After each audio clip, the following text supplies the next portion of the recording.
I don't know. Well, except for the obvious. Yeah. Have we even talked about field day? Not yet. Really. We haven't really got an official word yet. And Yeah, I know. and hello everyone on YouTube. We just hit the live button. We're just kind of getting comfortable in our seats, figuring out a few things. Are we expecting any more people in the Zoom right now? Is that a question for us? Yeah, that was not rhetorical. Oh, I do not know. Okay, that's fine. And now also, everyone here in Zoom, I do recommend bringing up, if you have the bandwidth or screen, bring up YouTube because you can watch the chat, but make sure it's muted. Muted. Or you'll go nuts. Yes. Let me see if I can. I'll try it. In the Oval Office. Oh, you know what? That's weird. I forgot to set my second screen up. So, nope, not going to do it here. Okay, so here we go. If you've looked at a piano Hold keyboard on, in the I past, got it. Yeah, everyone start YouTube and skip the first commercial. But yeah, Yeah. so if everyone then, we're going to be taking a look at the comments in Zoom. People are saying hello. We got Carlos in there and Nick up in Washington, and we got Kyle. The AA0Z, that's such a cool call sign. We got Will, Daniel, Vacaville, and Allendale. Yeah, okay. And we have Richard saying hello. Please feel free to drop your call, say hello. Bruce is in there, of course. Bruce, he has 160 meter off center F. What F be, Kevin? 160 meter off center fed dipole, maybe? Okay. I don't know. Fed. In the Off-center tree. fed? Man, how about that? Then we have no name, but KK6ZJC is saying hello. Gosh, they were in the chat at 610. Overachievers. Wow. All right, everyone is sounding good, so we will, I'd say let's kick it off. So go ahead, guys. All right, everybody. Thanks for joining Vacaville Radio Club tonight on our virtual club meeting. We normally meet at the Nutry Airport in their boardroom at 7 o'clock on the second Thursday evening of each month. But due to the circumstances that we find ourselves in, we're here on a virtual meeting on Zoom, and we're using YouTube as a platform to bring it to all of you out there in YouTube land. So thank you very much for joining us. My name is Kevin. My call is November 6th, Victor Lima Foxtrot. And at the moment, I am the president of your club. I'm sorry. Maybe they can do better in the future. So with that, I think we're going to get right into it. And our Secretary Frank is going to open us in the Pledge of Allegiance. Thank you, Frank. Okay, everybody, let's make our pledge. I pledge allegiance to the flag of the United States of America and to the republic for which it stands, one nation, under God, indivisible, with liberty and justice for all.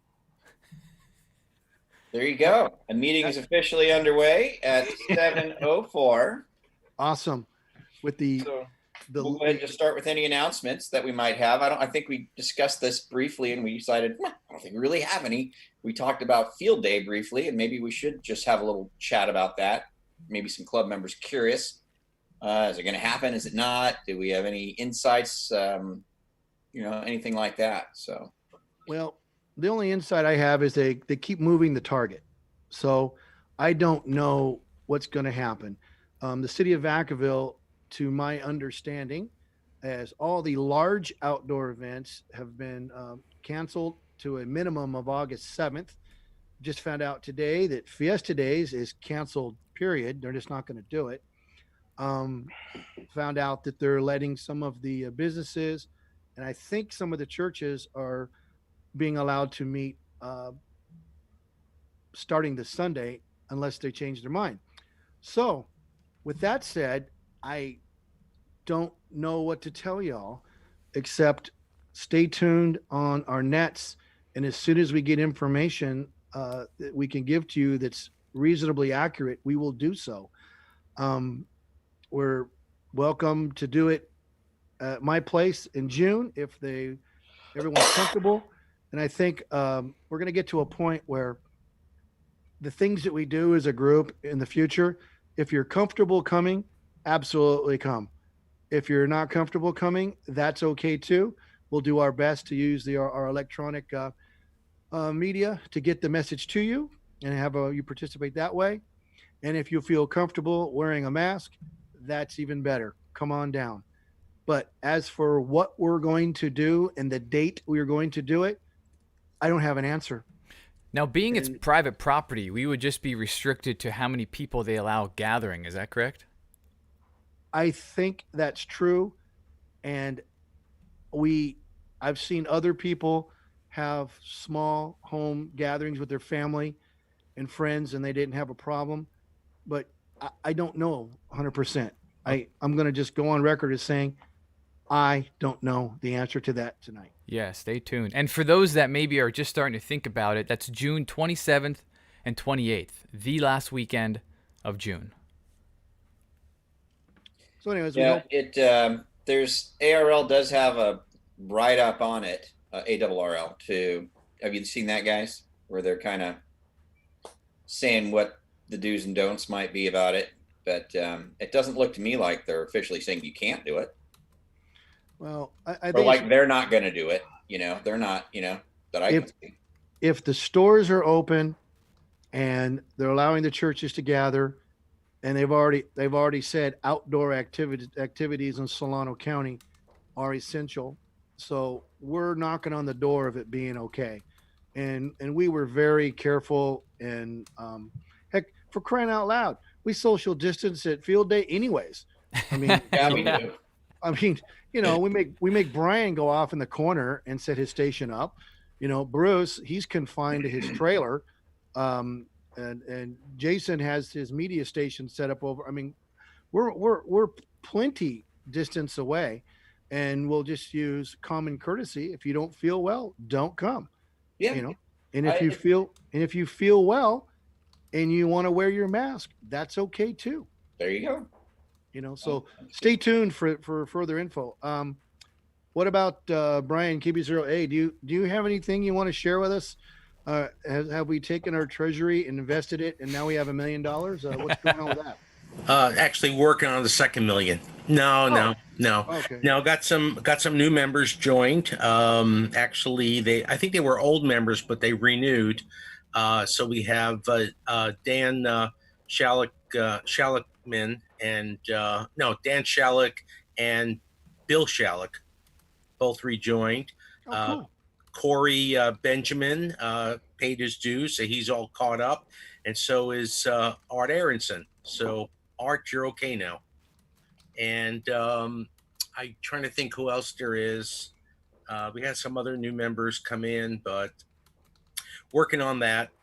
So far we're doing good. What's our member count these days? God, I don't know, probably 70 something. Wow. Yeah, I mean, we're on 72. 72. We're on 3 pages of roster and 3 pages of roll call. It's because of Right. the president, man. Right. It's because of Kevin. Oh, yeah, right. Kevin can never leave. He can't ever leave. I mean, he's like a ham magnet. Thanks for that. But I barely made it here tonight and got set up. I was like running around with my head just spinning. I'm like, where is that stuff? I accidentally put it away correctly, and it really confused me. So anyways, That's as it bad. happens. That's as bad as your wife cleaning your office. I know. It's actually worse. I do want to bring to everyone's attention our friend Tom Christensen, Yeah. who was a long time member of our club. He's a very good friends with us, Skip Lawson, and Skip shared this information with us on the Tuesday evening net.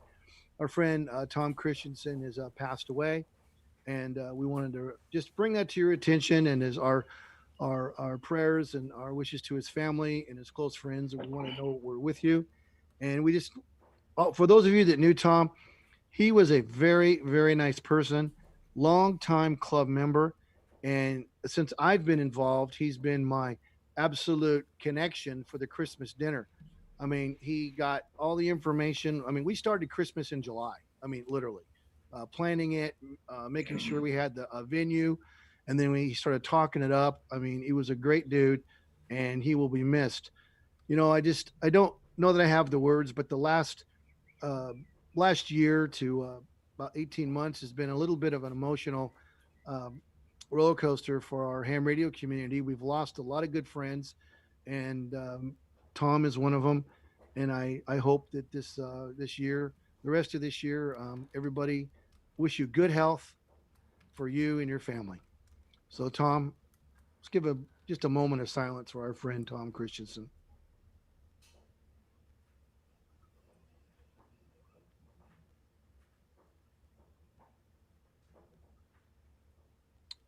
Thanks, everybody.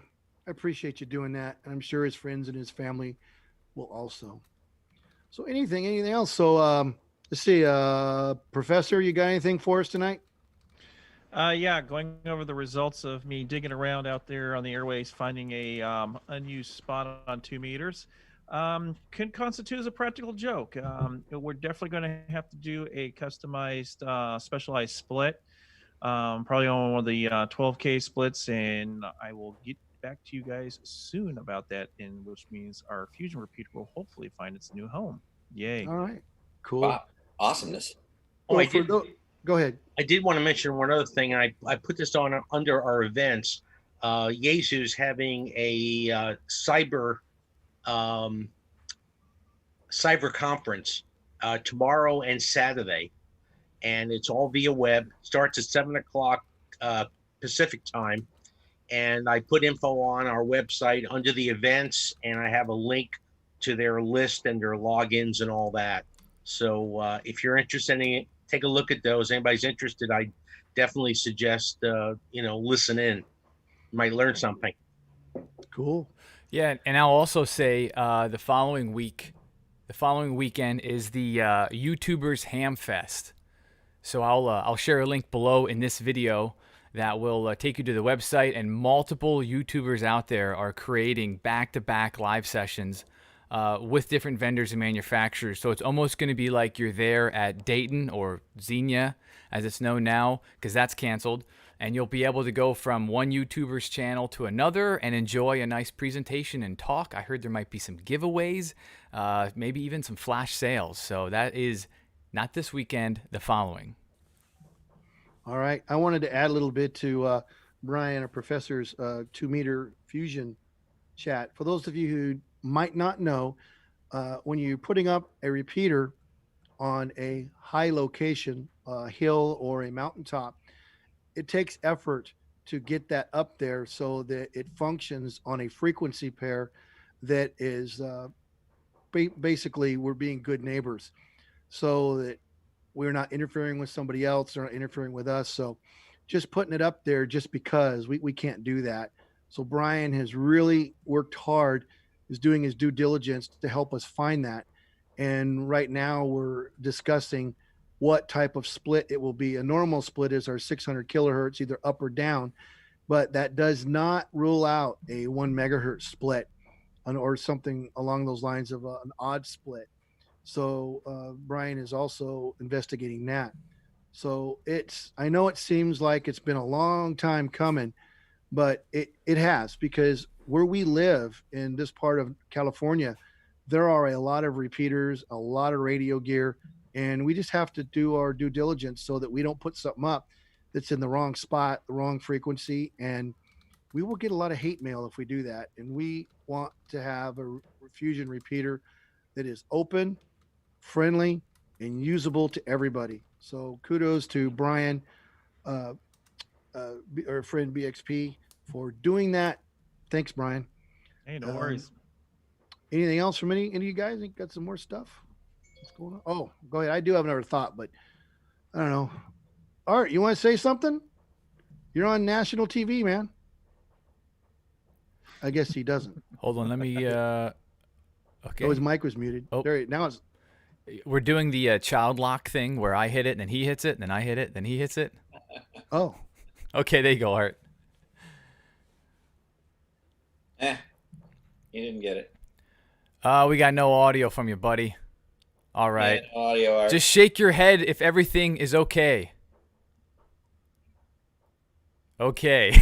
Okay. He's not All held hostage. There's not some ham radio home invasion dude taking all your radios, right?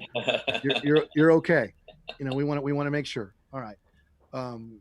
Very good. I did want to make a kind of a crossover announcement between the Vacaville Radio Club, our ham radio TV group, and the 2 Meter Crew on Wednesday night. There's been quite a bit. I have been very, very busy in the climate that we're in right now, and it's forced me to have to work on most Wednesday evenings, and I just don't get off work till 8 or 9 o'clock. And in doing that, it's kind of left me a little bit difficult communicating with some of you folks out there, particularly the ones that are part of the 2 Meter Crew. They're talking about these microphones, the mixers, the connectors. So those of you who are following that, Jason has been helping me, and so is Nick and a couple others. We're working on putting together some plans and some kits to help you get that done. So for those of you that have emailed me or emailed Jason, and you've gotten a response for some of them, and some of them it's been a tardy response, there's probably one or two that didn't get one yet. I apologize. It's not Jason's fault. It's mine. We will get to you. We will chat with you, and we will do our best to help you with the equipment. And by the way, some of the stuff that we use to do this, it's been difficult getting it shipped to Fairfield. They just didn't have any. They just ran out. So that's what's going on. We're working on it, guys. We did not forget about you. Anybody else? I don't think so. I guess You guys gotta have something else. You really don't want to listen to me for the next half hour, do you? Well, that's what we typically do. We typically Speed it do. up. Okay. Don't Okay. take so long. Well, I haven't. Well, there's a lot of stuff. I have this.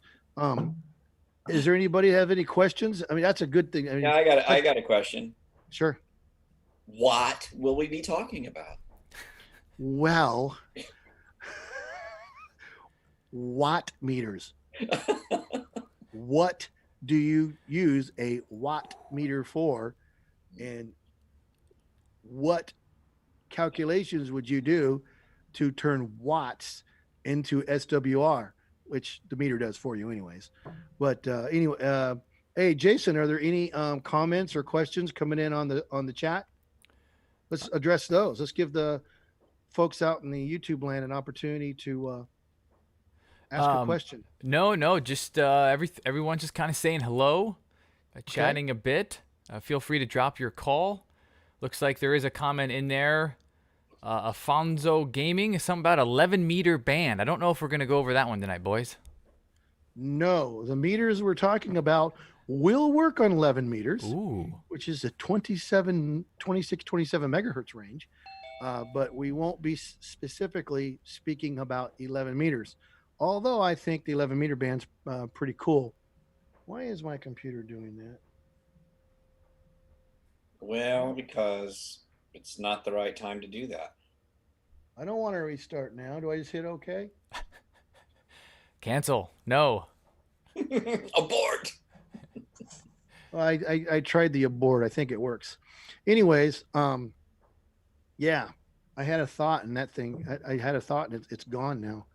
Anyway, oh yeah, I think 11 meters is great. We'll talk about that sometime. I like CB radios, and I learned on CB radios. I like to play with them, and if I'm going, I don't want any of my 11-meter friends to take offense, but if I'm going to experiment with the radio and sacrifice a radio, it's going to be an 11-meter radio to find out if it works, because those are in plenty full supply.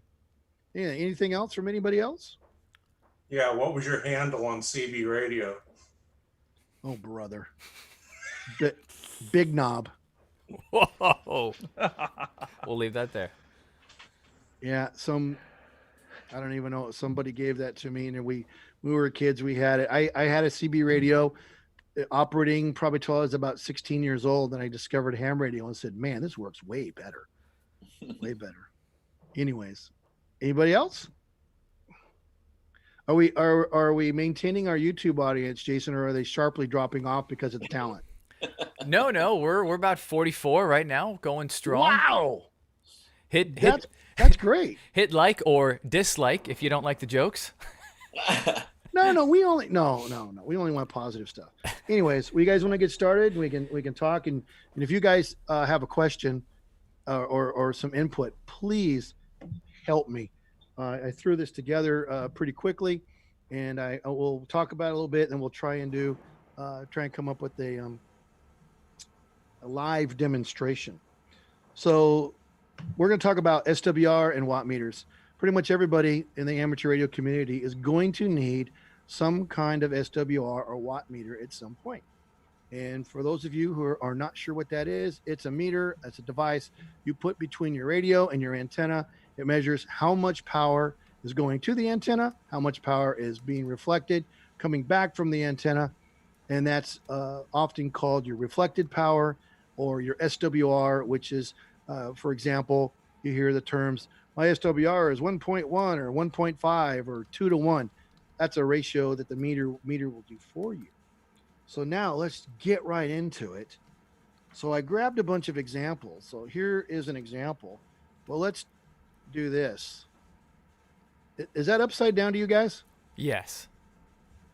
Great. The unit is, but not the, yeah. You're Okay. looking good now. We're looking good now? Okay. So can you all see that? Yes. Oh, wow. Okay. Your host has spotlighted your video for everyone. Wow. That's cool. So this is an SWR watt meter. And on this side is the SWR scale. And on this side is the watt meter scale. And as you can see, this came as a Micronta. This is a product from Radio Shack that was built I've had this for over 40 years. And it operates from, about 2 megahertz, and it flies right through the CB band. It's good up to about 40, 50 megahertz. And what's cool about it is just when you put it in line and you flip the calibrate switch, you key your radio, and you'll bring this over to where it's set, and you'll flip the switch here to SWR, and then it will read your SWR. And there's those magic numbers we always hear about. There's 1 to 1, which is perfect, 1.1 up to 1.5 up to 2 to 1. And we'll talk a little bit more about that later. Then on this side over here is your power meter. It tells you how much power. And this knob here, as you can see, you're 10, 100, and 1000. This does not read a peak power. It reads your average power. And it works great. So when you key down your ham radio and just throwing out a carrier, you can measure your SWR and see what your average power is going out. And same thing on your CB radio. And it's actually pretty accurate. That's why I've kept this thing. It's actually in pretty good condition. And this is a unit that was kind of cool in a sense that it has the remote sensor. So as you can see, here's where the antenna goes, and here's where the transmitter goes. And this could go under your desk. That way you guys could have this dude here sitting on your desk, sitting on your desk, so you're looking at it. And then you could have this part here can be behind your desk, and your thick coaxes that are kind of cumbersome can go into there, and you're not having to have all this stuff up on your work area. So this was a great meter. It was very cost effective at the time, and I just kept it alive because I just thought it was really cool. It doesn't work quite well. It doesn't work at all for UHF and VHF. So that's that meter. Now, for those of you who are just getting started, you might want to consider something small like this. These are between $30 and $50, and this one happens to be a Workman. And the Workman meter, this happens to be the Model 104. It's cheap.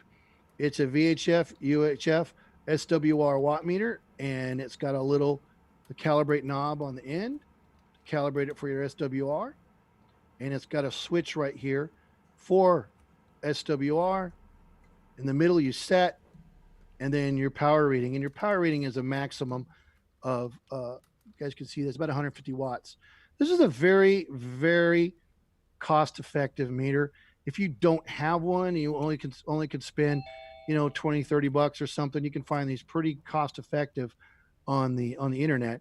And the power rating is not, the ones I've tested haven't been that accurate. What's more important is your SWR. Your SWR. I got it. Your SWR. I got it. Who's doing that? Okay, I got him. Okay. Was it us? Bruce just joined us, and he let us know. He let us know. Thanks, Bruce. Okay. So what's more important is your SWR. So if you get this, put this in the set mode, key your radio, adjust it over here for this infinity line, the 150, put it back to SWR, read your SWR, and the lower your SWR, the better. And typically if you're below 1.5, you're in safe land, typically. So this is not a accurate power meter. It gives you a clue, but it's better than nothing. So for checking your SWR.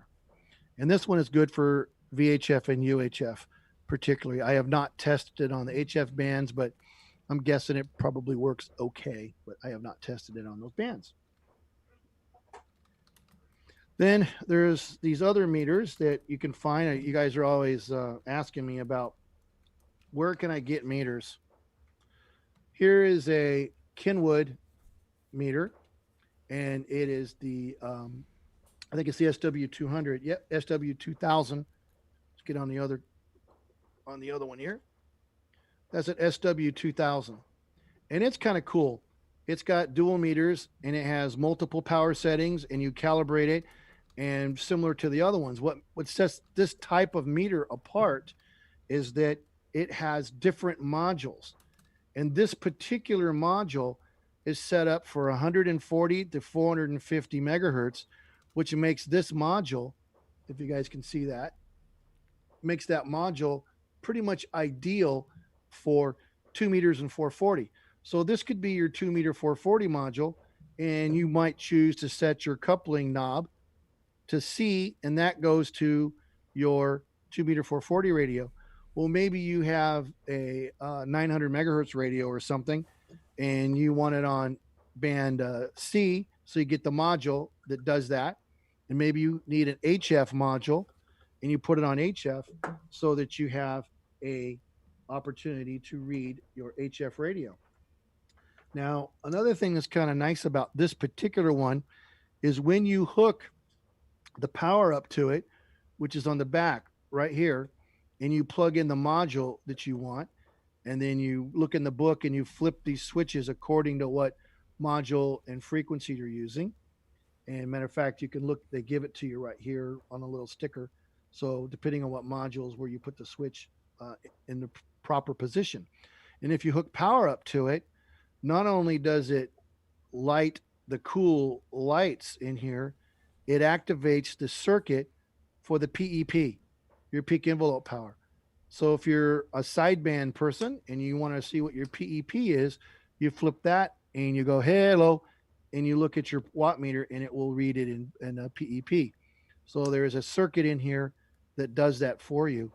And this particular meter, I've bought a couple of these at the swap meets, and I've paid anywhere from 20 to 30 bucks for these things at the swap meets. I mean, you could pay a little more and it's worth it, especially if you get, one or two of these guys. And occasionally you'll be at a swap meet or an estate sale or something, and you see these laying around and there's no meter. Yeah, offer them something, and you get them really cheap. And like this, I don't know if you get, can you guys see that sticker right there? 144 megahertz. So this one, they're kind of telling you, hey, this is a good 2 meter version. So that's the a Kenwood version that I kind of like.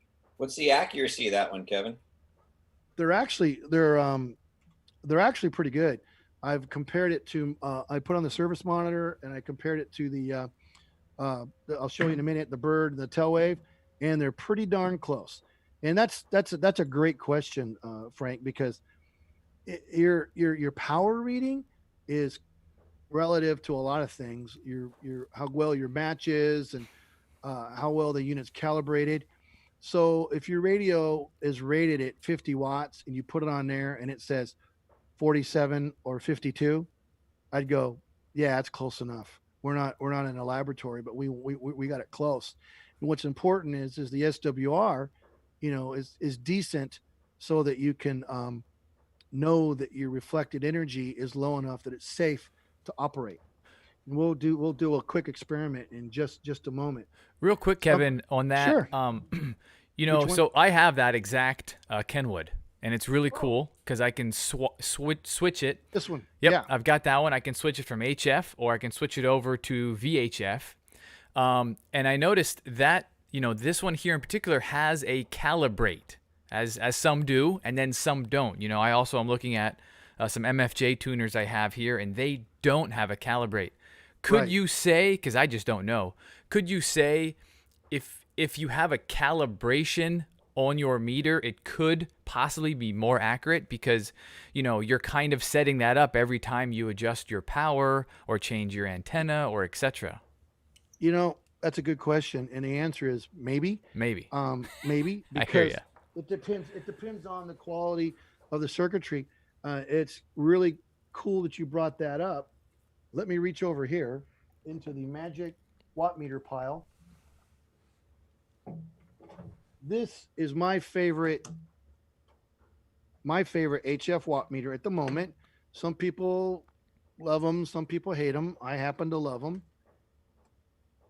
And this is an Autech WM1, and this is an active watt meter because you have to have a power supply that plugs into this little plug. And as you can see, kind of, can you guys kind of see all? Is it missing something, or is that how it is? No, this is how it is. You can stick your fingers in the back. Stick your fingers in the back. You plug the power.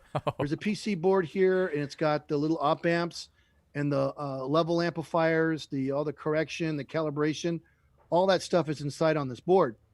And what it does is when you put the power to it, of course, your power light comes on, and of course, the little lights, if they don't burn out, you can change them out to LEDs if you like. And now the meter will operate in average mode or peak mode.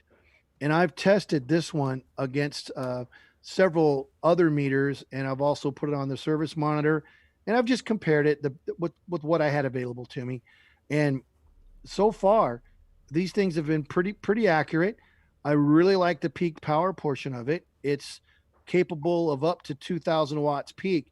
So if you happen to own a legal limit HF amplifier and you put it in peak and you just go, hey, hello, into the microphone, you can see it peak up to 1,000. I have an amplifier that'll tickle 1,500, and I've seen it tickle 1,400. And of course, if you had a larger amplifier and you put a big enough dummy load, you could see it tickle 2K if your amp will do it. And then you put it back into average mode and go, hey, hello.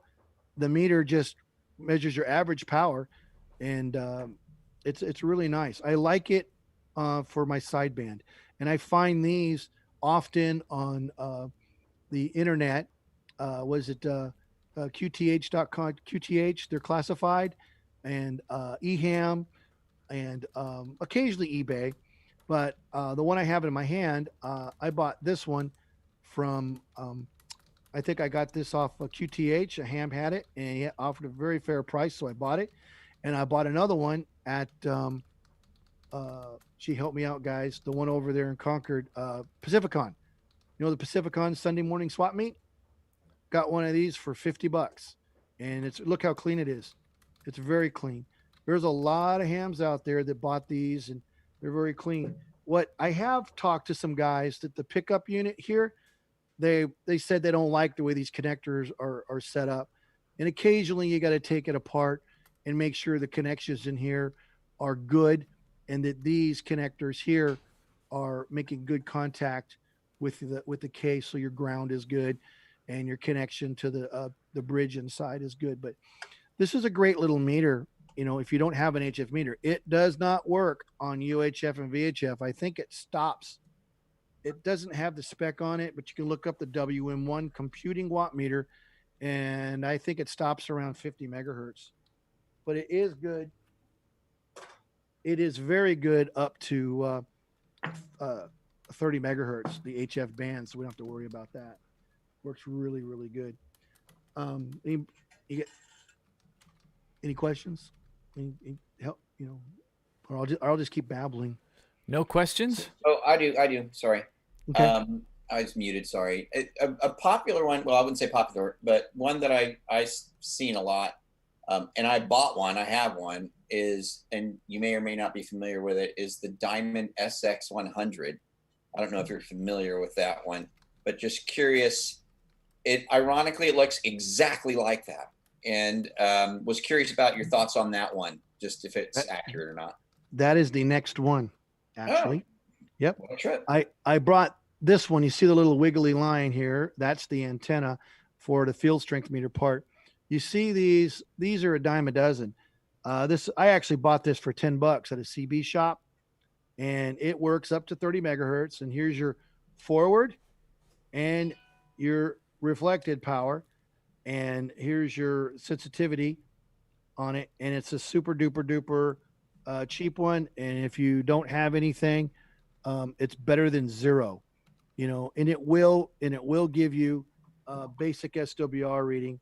And so there you go. Basically, you take the thing and you put it in forward, and then you adjust it, and then you put it in reflected, and you measure it. And then there's a little connection on top for field strength. It's not really calibrated to anything, but you can adjust this knob, and I've seen it work. I've used it on, I've field strength tested stuff on 2 meters. It's actually pretty dang sensitive. And I've seen these for like $10. So if you just need a kick around meter, it will not do a good job on UHF and VHF. It just won't even work on UHF. VHF, it's not good, but on the HF band up to 6 meters, great little meter for about $10. So now we're going to move on to, real quick, I'm going to touch base. How many of you out there in TV land have heard of a bird watt meter? This is a bird watt meter. Let me flip the camera. Is that the angle. best money can buy? No, but it's really good. It's really close. It's close. So this is the one that has the slug in it. And what you do, this is a dummy slug. So when you're carrying a thing around, it basically shorts it out so the meter movement doesn't bounce all around. So I'd have to pull the slug out and change it. So with these meters, what you got to have is you have to have different slugs for different applications. And that's kind of what makes them more precision. I've collected several slugs over the years. So for example, here's a 5-watt slug. Okay. So if I put this 5-watt slug into here, I could read maximum up to 5 watts. So the 5 would be 5 watts, and the frequency range is 100 to 250. So you're saying, well, why would I want this? Well, they're very durable. They're very accurate. And that's why you're putting these, each one of these slugs has been manufactured just for that purpose. So if that's not what you want, if you needed like 100 watts or 250 watts, here's a 250 watt slug in case you had 250 watts in this up to 250 megahertz, 100 to 250. You guys stay in that range. So it's accurate within the specs. And there's different ones like, look at this guy here. I don't think I've ever used this one. 2,500 watts, 50 megahertz to 125. This is for that 6 meter person that's like operating like a crazy amount of energy. So there's several different slugs, and most of them, got for the two meters, we've got 2 meters, 220 and 440 is covered. So you just gotta just get a little carrier case, and you put, as you can see, it's not full because it takes a lifetime to fill these things up. You go on eBay and QTH and all those places, the meters you can get pretty cheap. It's the slugs and the accessories. And this meter does not, in its present state, does not read peak. It just reads the average power. Well, there's a kit you can buy from a couple different companies, and you put a kit in, and right here where you carry extra slugs on the side, you put the kit in it, and there's some little switches, and it does peak reading, and it also changes the scale, so it does a times 10 scale. So you take your smaller slug that covers a frequency range you want, and it'll do a times 10 for you, and then you push the button, and then it'll read peak. If you go on some of the other YouTube channels, there's a lot of the guys, the 11 meter guys that are fixing radios. You'll see them with two of these. They'll have them like this, except this is not a bird. Well, this is next. We'll have a coupler, and this one might be your average power. This one might be PEP. And you see that all the time because guys really like these meters. You could buy the bodies pretty cost effectively. And that's a power, by the way.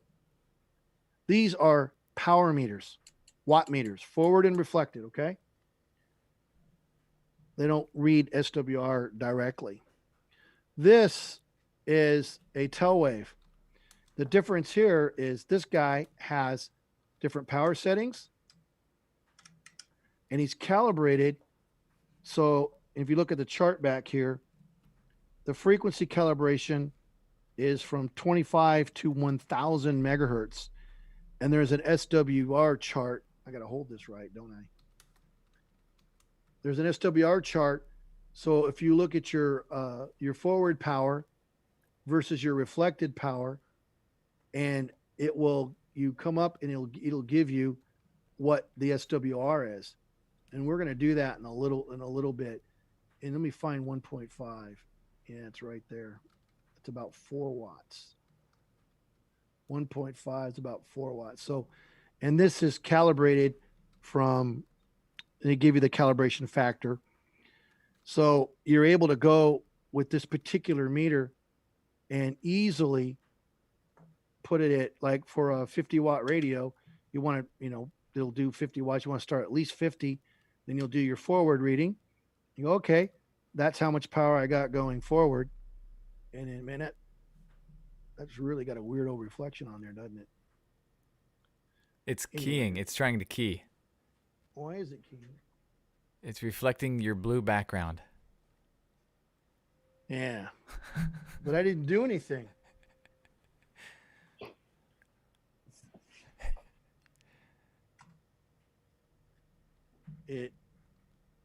It just got confused. So anyways, so you measure your forward power, and then you measure your reflected. You go, okay, it's barely moving, and then you start turning the knob down until the reflected power moves, and you write down both the readings. And then that will give you an opportunity to actually calculate your SWR, because the SWR reading is just a ratio of your forward to reflected power. So that's the tail wave meter. And what's inside those meters that makes it a lot more complicated, but I just happen to have one that's tore apart. So here's one. This is the chamber. The RF goes in, RF goes out, and you have a forward and reflected pickup device, and then you have all these adjustable pots that they use to calibrate it. So that's that. Any questions? Yeah. What about the diamond?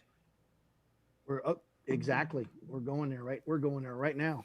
Leading the witness. Here's the diamond. Let's get it back on this. Make sure this thing's working here. I don't know why. Oh, I know what it is. It's my cheap computer. Okay. So there's the diamond. Can you guys see that okay? So the diamond meter here, you can put it into power mode, and power mode literally just reads power, and there's forward power, and then you can flip the switch and put it into reflected power, and it will do the same thing that bird and tail wave meter did. And over here, you can do low. You have 5 watts, 20 watts, and 200 watts. So these diamond meters, this happens to be SX 600, which it peaks out at about 600 megahertz. But it has 2 sensors. Sensor 1 is 1.8 to 160 megahertz. Sensor 2 is 140 to 525 megahertz. And you flip it around on the back, and here you go. You got sensor 1 and sensor 2, and there's your switch. And there is your power cord so you can read. It lights the lights. This one also has a button on it that's reflecting a lot of light. It's average and peak. I have noticed that this peak reading is okay. It's not as good as some of the other meters, but it's better than nothing. The average readings have seemed quite accurate, and the SWR seems to work really good. These are, these and the MFJ version of it are really very cost-effective meters to have around, because you can take this out to your car, check your 2 meter, your 440. You could bring it inside, and you can do your HF unit with it. And what's cool, because it's dual sensor, you could have sensor 1 hooked up to your HF radio, sensor 2 hooked up to your UHF VHF mobile, and all you got to do is flip the switch on the back to go between the two, and you can have something in line to monitor. And these guys here, I think brand new, are somewhere between $150 and $169. It's a very decent value. And this particular one is over 22 years old, at least. And they still make it, and it still works quite good. So that's that meter. And now, and here is the math course for today.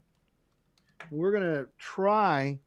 Do we want to do an actual demo, or is everybody tired of hearing me talk? Because we can hook it up. I have a radio. It'll generate power, and on 2 meters, and we can watch the meter. We'll use the diamond because it has SWR and it has power, so we can tell what this thing's doing. Do you want to do that? Kevin, I've got a couple of watt meters to show. Do you have a second? This is Bruce. Yeah, go ahead. All right, Bruce, what's happening? Let me spotlight you. Hey, thank you, Jason. Very impressive. That's the best collection of watt meters I've ever seen, by the way, a private collection. And this one I'd like to show you goes from, bad focus. Goes from 1.8 meg.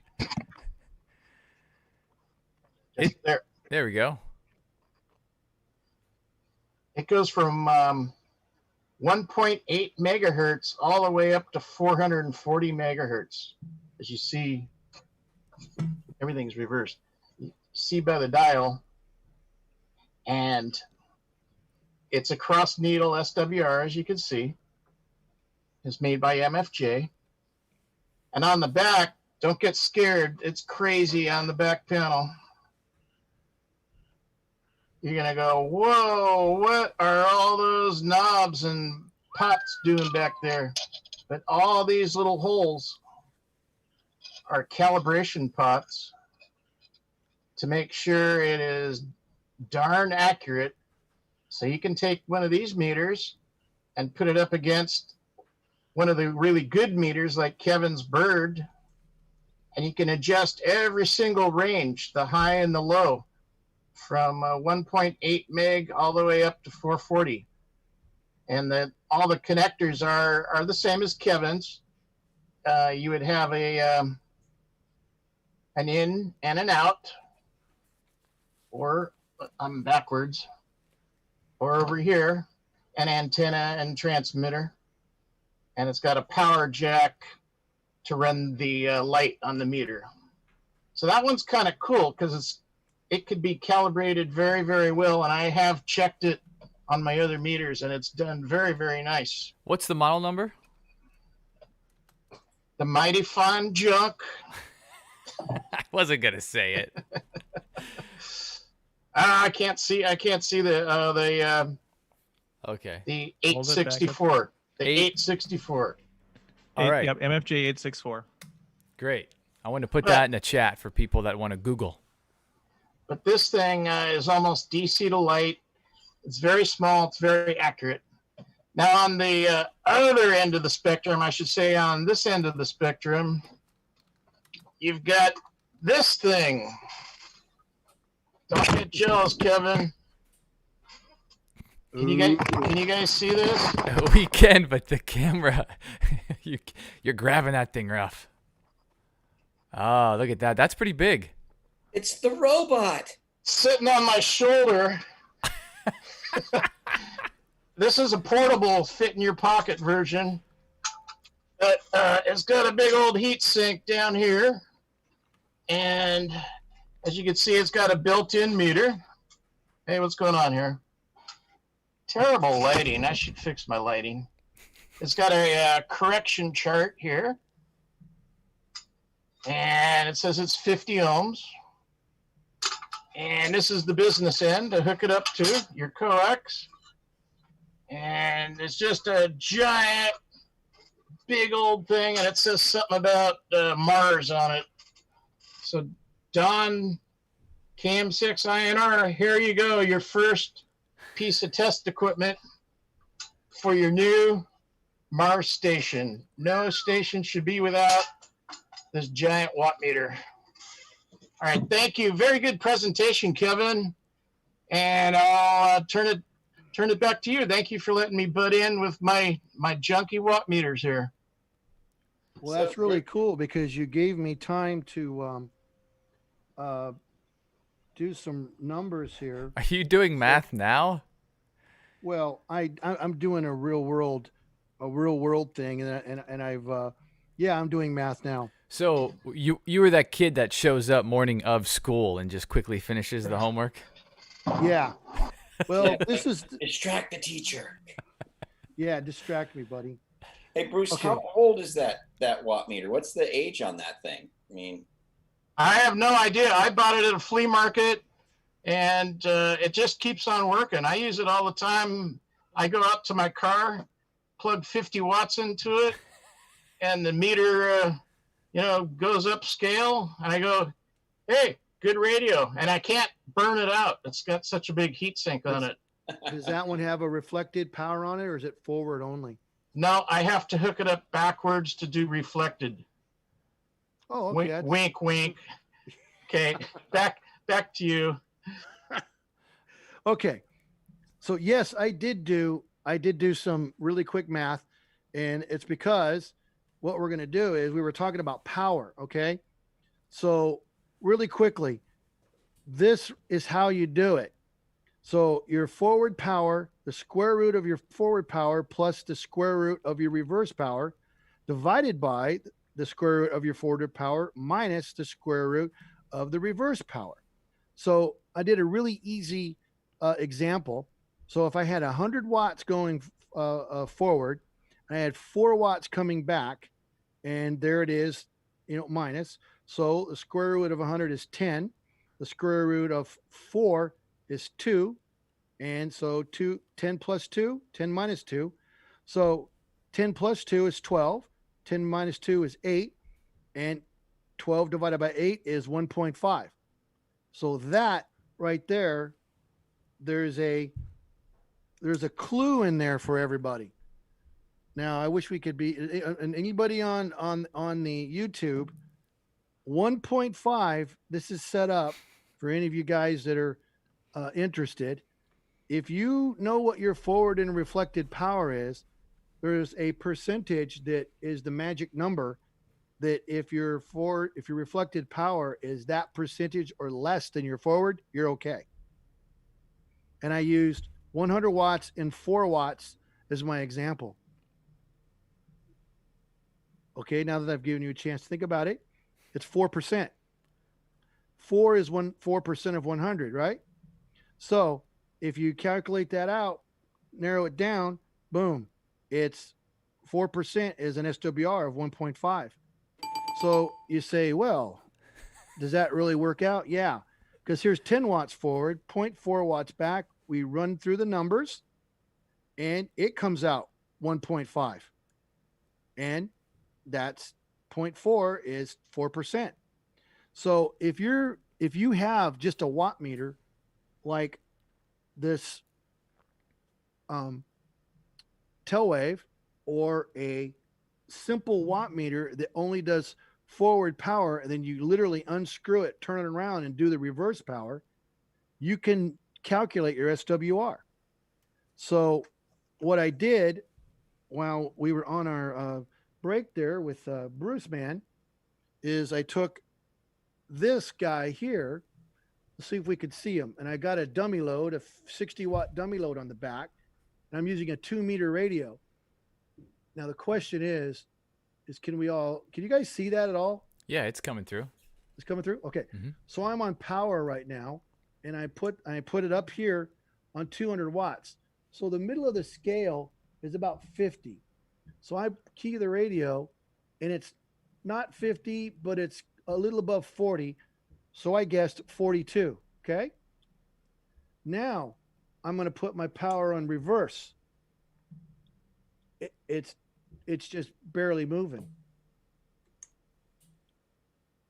So I look at that. I'm at 5 watts. In 5 watts, I look down here. There's 1 watt. There's 0.5. The best I could read it, it's about 0.4. It's actually it's as best I can read it. So now, because this meter does power and it calculates SWR for me, is that making you guys dizzy?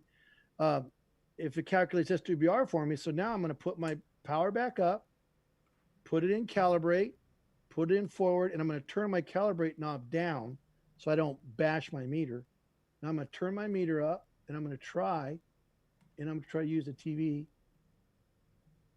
And the better you get this calibrated, the better off you are. So there we go. It's full tilt boogie.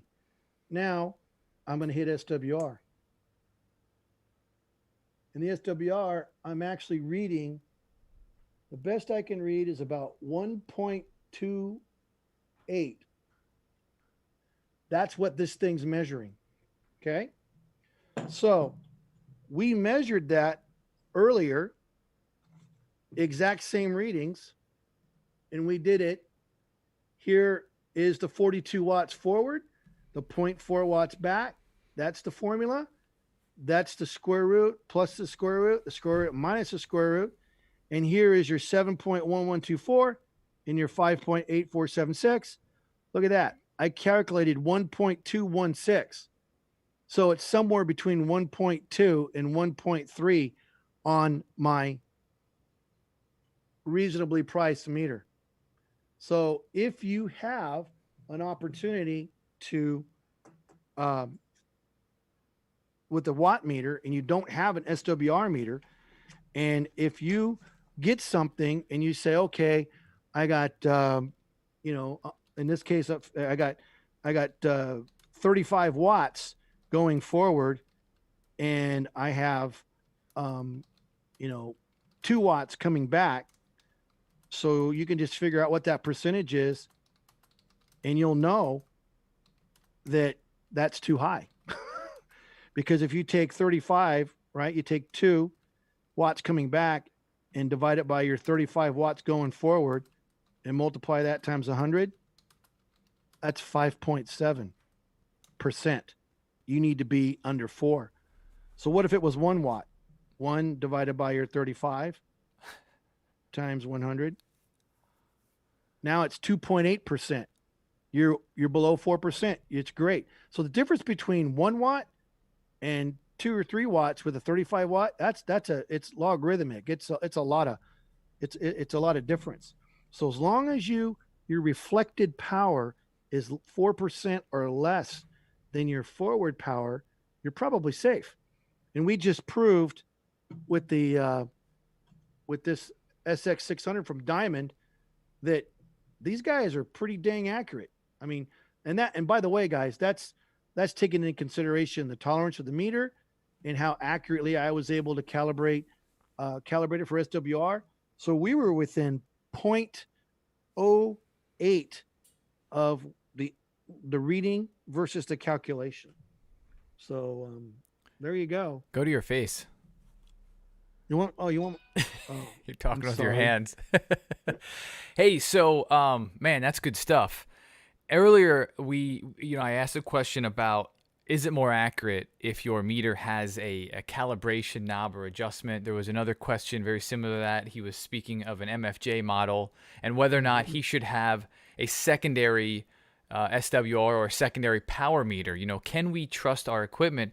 And I kind of know what you're going to say as far as, obviously it depends how old, if it's been dropped, what kind of adjustments and calibration it's been done on it.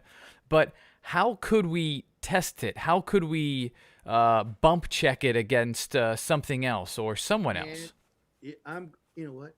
I'm glad you asked that, Jason. Here's what I do. I go to the swap meet, and this is not the exact one I got at the swap meet, but it's close enough. These are dummy loads, and these dummy loads are typically really accurate. And I've got these as low as $1 or $2 a piece. This one, I don't know if you can see it. Can you guys, I guess you could if I put it in the camera, right? It's 50 ohms at 30 watts, okay? The one that's in the back of this SWR meter, this one is 50 ohms at 60 watts. So what I like to do is I just buy one of these at a swap meet, and then I bought several of them because they were so cheap. There was one swap meet, the guy was just letting them go for $2 a piece, so I bought 2 or 3 of them, and I bring them home, and most of them have the N connector on it, which is handy if you happen to have a meter with N connectors on it. You just screw the thing in, and you're like, well, why would you do that? Well, for SWR, that's a pure 50 ohm load, right? So on my watt meter here, I would measure my forward power, then I measure my reverse power.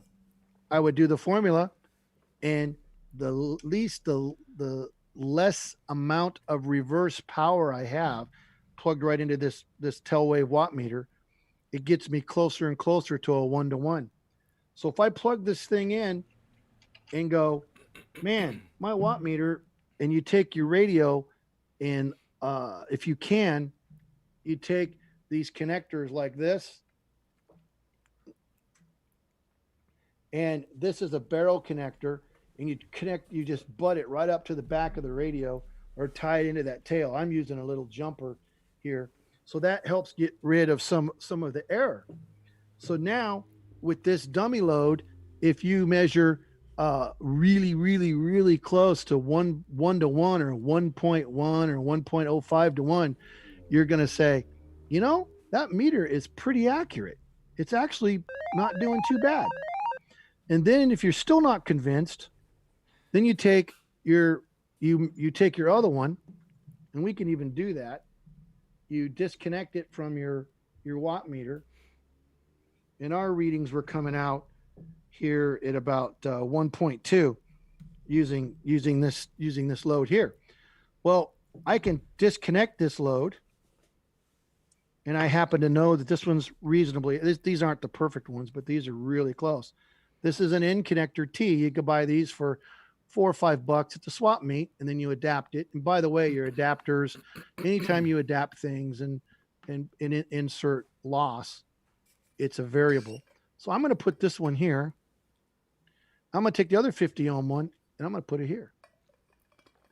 And what I have in my hand is about $10 worth of ham radio test equipment. And you got to be really careful with some of these N connectors. You want to get them on there nice and straight so you don't cross thread them. There, I got it. Because it should spin super easy. So now I just made anybody guess what load is this? 250s make a 25. 25 ohm, and it's 25 ohms. Yep, exactly. So what should that do to my SWR? That should be around 2-to-1. Yep. So in my measurement last time, right, with this contraption right here with one load at 145, I know that frequency. Anyways, at the repeater frequency, I came up with 1.216 with all this stuff, right? Well, it should be theoretically close to double that. So if I, it was a 1.2. So now I got to recalibrate the thing. And by the way, look at that. I didn't touch anything. All I did was change the, let me get back on the same exact frequency. My calibration's off because I was monkeying with stuff. So let's get my calibration back on, get it as close as we can. So there's the calibrated SWR. Now this SWR, it almost doubled. Now I'm up. Look at that. I'm up at about 1.7. So in a perfect world, it'd be exactly 2. But this meter and these loads aren't perfect. So it's not exactly 2. But it went up. So I'm going to calibrate it again and read it on a different scale. We won't go to the effort, but to find out what the power reading is, because it takes a long time to do that. Yeah, I'm about 1.8, almost 1.9. So I would say that's pretty accurate. So you can use really short jumpers and get these 50 ohm loads and check them out. And another thing you could do too is see if they're actually 50 ohms. The average ham has a fluke meter or something in there to measure its DC resistance. And if you have an MFJ, which I don't have laying here, an MFJ or a Rig Expert or one of those nano VNAs or something, you check these things first, and you sweep them, and then you find the ones that are most accurate. In that little nano VNA for $69 or whatever it is, that's a really decent meter for the home hobbyist. So if you happen to get your hands on one, get it, and you can check these things that you bought at the swap meet for $2 or $3, and it puts you, I don't know, Bruce, would you say that we're well within the ballpark, maybe even closer than that? We're not laboratory, but we're way better than if we didn't do it at all, right? Yeah. Good job, Kevin. Good job on that demo. And this is a nano VNA in a case. And this will measure 50 ohm loads. Why is it upside down? Yep. We'll do maybe next time Bruce and I can do that, because I have the same one he has. The host. Oh, okay. Thank you, host. The Bruce and I have the same one, and you can take these dummy loads and literally connect them right to that little SMA connector. And by the way, your adapters matter. So I don't even know if these adapters I'm using right here, these are just my go bag. I just want them to work. So the ones I use for testing and trying to pretend like I'm laboratory guy, they're in the desk drawer over there. So you figure out what adapters are the best ones, and those are the ones you use for your testing and getting your standards for your shop. But keep in mind, this is cheap.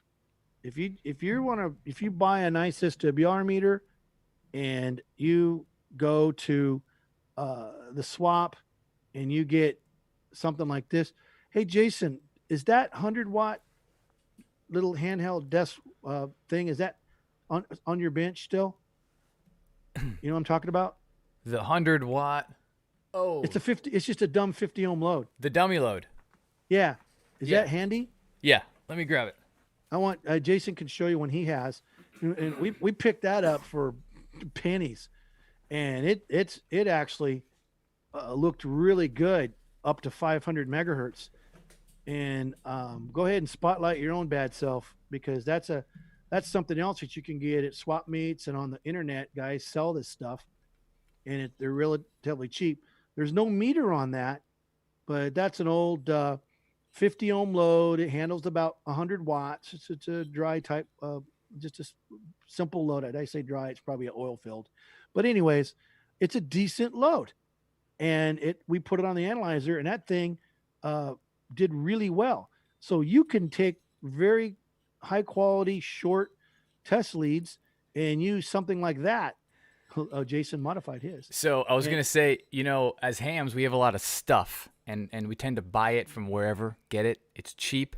But so many times the feet, they're always missing an uneven amount, and it drives me crazy if it rocks or doesn't sit. Anyways, Amazon or eBay, you can find these little rubber feet, and they're cool. And so far they've been holding on good. So you get like a pack of 20, I don't know, a couple bucks, but every once in a while you'll go to the swap meet and you'll see something that looks like that, but it's like 4 or 5, 6 times bigger.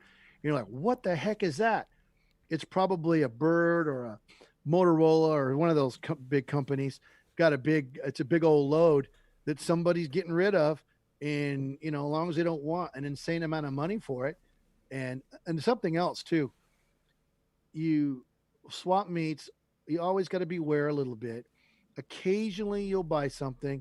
I bought some inline, some very cost effective. I bought some of these, and there's ones that are inline. They're attenuators. You put input to output. So 3 dB loss, 6 dB loss, 10 dB loss. So I thought I wanted one that was like 30 and, or 50. I don't remember. Anyways, the guy was very fair. He sold it to me, brought it home, started using it. I go, man, my measurements are just weird. So I set up a separate test and realized, guess what? Somebody put so much power and heat to it for an extended period of time, and you couldn't tell by looking at it. Well, it was bad. So you occasionally spend $5 on something and get home. It's a $5 paperweight. So, hey Kevin, this is Bruce. I've got a couple more dummy loads to show you besides the one talking on the camera. Go ahead. I've got this guy. And this is a 300 watt dummy load, 50 ohm from the Mighty Fine Juck. And this is a dry one. And it shows you could put 300 watts in it for 1 minute, or the longer you put the power in, the hotter it gets. So you have to decrease the time, or you have to decrease the power if you lengthen the time. So it's just going to get hot. 6 minutes, 5, 4, 3, 2, 1. So you got about 1 minute to do your test and then let this thing cool. So that's one of them. Besides Big Bertha that's sitting over my shoulder. That's good to know where she is. For you HF guys, here's your 1.5 kilowatt dummy load. And it goes from 1 meg up to 650. And it's, I'll show Jason that it has 4 rubber feet. Ooh, nice. Factory. Yeah. Anyhow, I didn't want to interrupt, but these loads, that's cool. These loads come in all sizes. So there's 3 different sizes. Bruce, you keep talking, and I'm going to grab something that I found at the swap meet. I'll show everybody. Bruce, okay. Bruce, earlier you used the term, and I've heard it plenty of times, but could you unpack what it means when people say it's DC to daylight? I mean, I get the gist, but what are your thoughts? Where does that come from? DC to daylight, wide band, from low frequency to high frequency, from direct current up to infrared, as high as you can go. Okay. That means wide band. But we don't transmit on direct current, do we? No, but it means super wide band. And usually flat and level is a key thing to have. And Kevin was showing you an attenuator. I've got one that's kind of cool here. It's made by Hewlett Packard. A VHF attenuator. There's your DC to daylight, Jason. DC to gigahertz. It actually says DC. Yep. Holy smokes, there we go. And it has a knob that you can put in steps of attenuation, if I can get the light right. 10. I've kind of written on the knob because it was worn out. But as you turn this is good in DFing and hunting. Bad guys. Because you can put your antenna in here and run your radio from here. And then when you get closer and closer to a station, you put in another notch of attenuation. And now it just made it weaker. And then you can get closer to the station, and then you keep turning it down and down so that your radio sensitivity can go up and up. So this is called a step attenuator. They're made by Hewlett Packard. You get them for about $10 at the swap meet if you know what you're looking for. And it's almost DC to light. Is that enough time, Kevin? Oh, that's plenty of time. All right. Thank you, Bruce. Back to you. Welcome to the Bruce and Kevin Junk Enders TV show. If you don't have enough junk, we'll help you get some. This is another find. If you see this at the swap meet or this one says Bird on it, but I don't know who makes it. Maybe Towwave. I don't know. Let me get this angle here. I guess I should turn it the right way. So this guy is also dummy low. This is the power meter. I've brought this to the meetings before, and it's got multiple settings. You can go down here down to 3 watts, 15, 50, 150, and then it's just a terminate. It's just dummy load. And these are pretty cool too. And they just measure forward power. So you just put on your bench, that way when you're checking your radio, you got something to go into. It's kind of cool. This guy here, I've swept it, and it's good up to about 600 megahertz. Now its predecessor is this guy here. See, these are the swap meets. Now this one's a beware. If you find it the swap meet, it's great, but notice you got the ×1 and the ×10. And look right here. This is the diode. Black scale, red scale.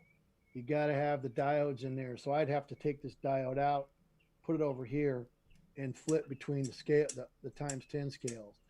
And if you see these, and if you look in the center, and make sure the tip of the end connector is not all messed up. These are pretty cool too. And sometimes if you get lucky, this one doesn't have it. Look inside and see if you see a little chain, and there's an extra diode hanging off that chain. I think there might be one in here. I'd have to take it apart and look. But if there's an extra diode, because people lose these, they used to put one on a little chain in there. So the technician, and I'm sure we could, I've never tried to buy this diode, but I'm sure somebody's got them, because if they do, it's yet another great meter to get your hands on for super cheap. Because I don't want to speak for you, Bruce, but I'm cheap. I'm a cheap ham, so I try to get stuff. And then this is something, and we're just showing you junk. And if you guys are tired of it, this is an old military piece of gear that I got for free, and it's huge. And what this is it used to mount in this giant, I think anyways, it even says U.S. standing wave power meter. And the guy gave it to me, and it's still very clean. And it goes up to 600 watts, and it's a dry unit. You put your input here. When you go to power, it's a dummy load that's inside there. And then this is your adjust for your SWR. And then that is your SWR, and that's operate. It connects it right to the antenna. So if you're operating between 1.8 or DC to 30 megahertz, this dude here will deal with you. You can read your power up to 600 watts, and it works quite well. But these are the kind of stuff by your caution: when dissipating power in excess of 250 watts, limit the operation to intermittent on-off periods, just like Bruce was explaining. So it's in red, so probably should do what it says. But I had this hooked up to one of my HF radios for a long time, and actually, this is now on my bench. And when I bring an HF radio in, most of the radios that we're playing with are 100 watts. So that's great. Has a built-in dummy load, and it has an SWR power meter, and it's really nice, and it was super cheap. Anyway, I've got one more for you, Kevin. Okay. Are people still watching, Jason? Have we lost our audience? We are at 50. Hello, everyone. Yes, talking Wow. watt meters. What? This is, I'll show you the back end first. Oh, that's cool. 150 watts, 150 megahertz. This is HF through 2 meters, 50 ohms. And I bought this because it has a bracket right here to mount on your car. So it hangs underneath the dash. And then as you're driving around, you can see my camera in the reflection. If you're driving around, you can see the crossed needles. You can see how much your radio's putting out in the car. And if the antenna up on the roof, like a bird landed on it, and then you suddenly got terrible SWR or something, this meter will show you before you blow up your radio. So I used to carry this meter in the car as a watt meter and to tell if I was getting any difficulty. So anyhow. Did you knock a hole? Did you knock a hole in your dash and countersink that puppy?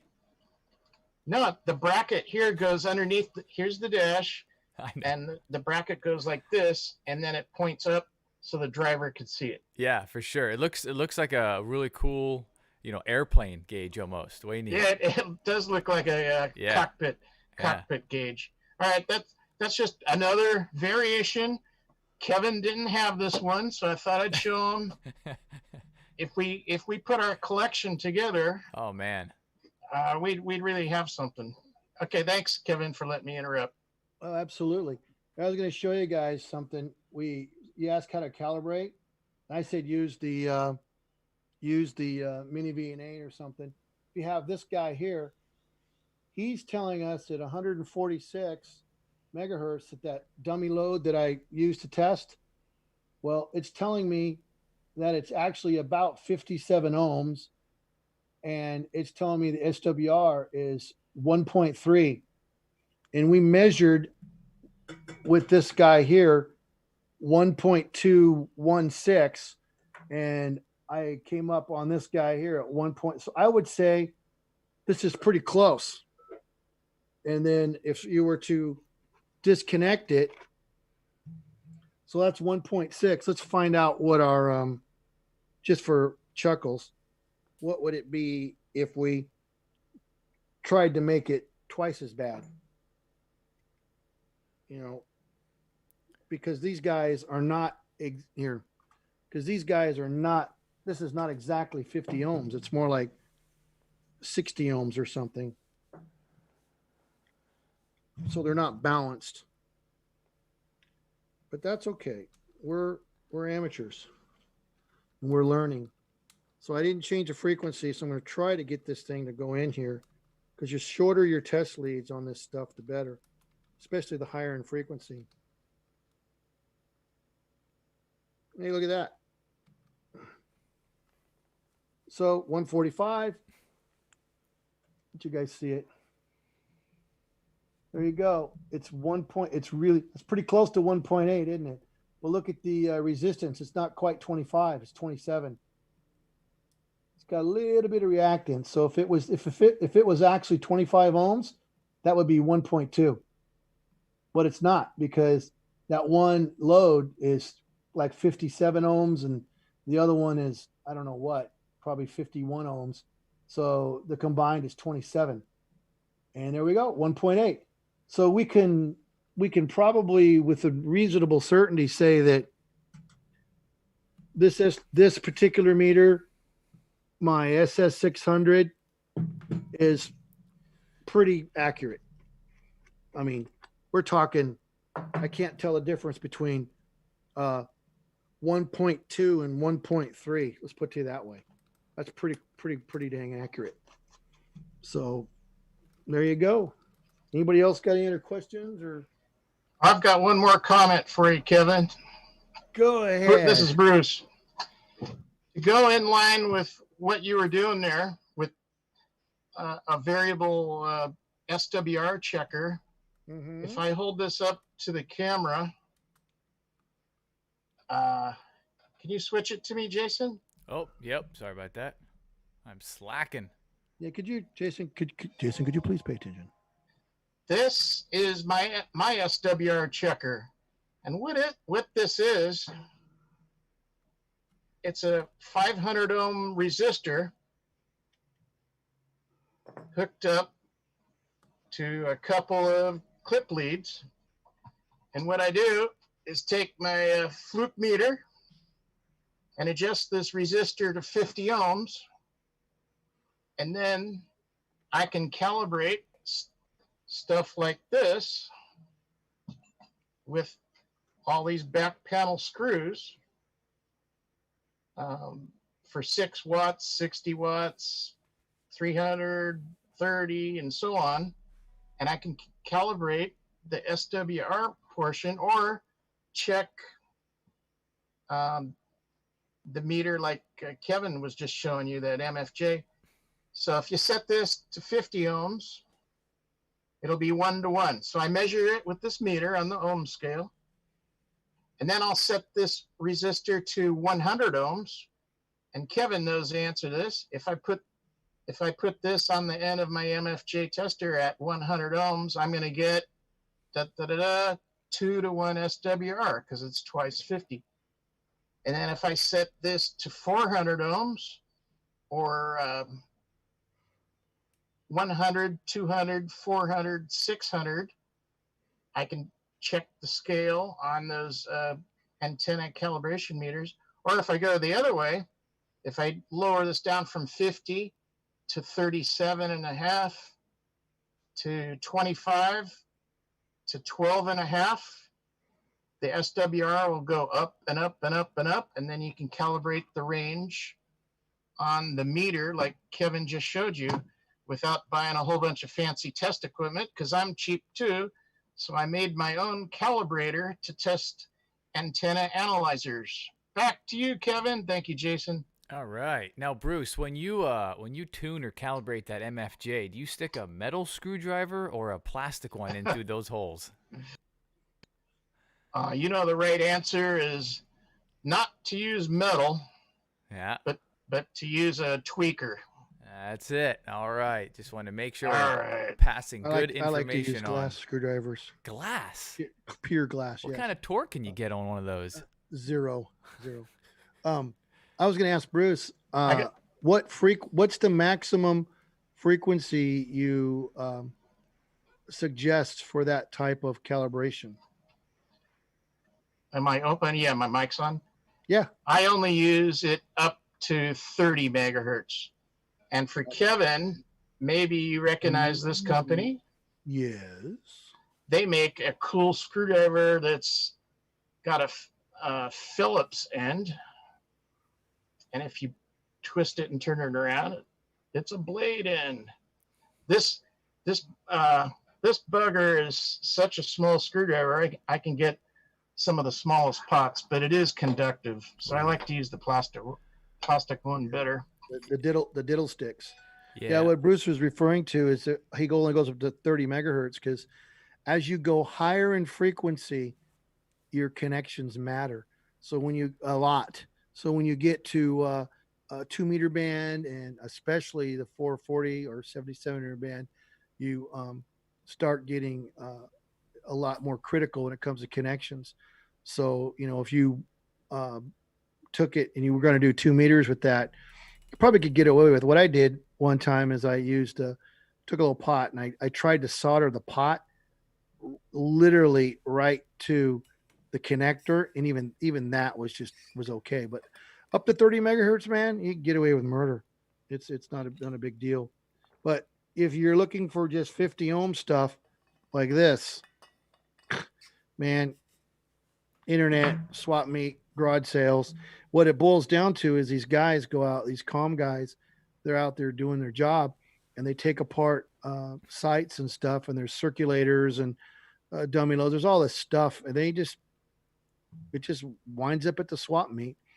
And if we ever get to do another swap meet, matter of fact, I think the next swap meet might not be till September at the end of all this, and it might be a doozy, because everybody's interested. By the way, Frank wants me to tell you guys good night. His battery went dead on his laptop, So that's the reason Frank is gone. Oh, He still loves everybody. His battery just went dead, so he said goodnight. We All right. got any Hey, comment? Kevin, I've got one for you. Go ahead. Can you identify this mystery box? Only if I could see it. Could I have it bigger, Jason?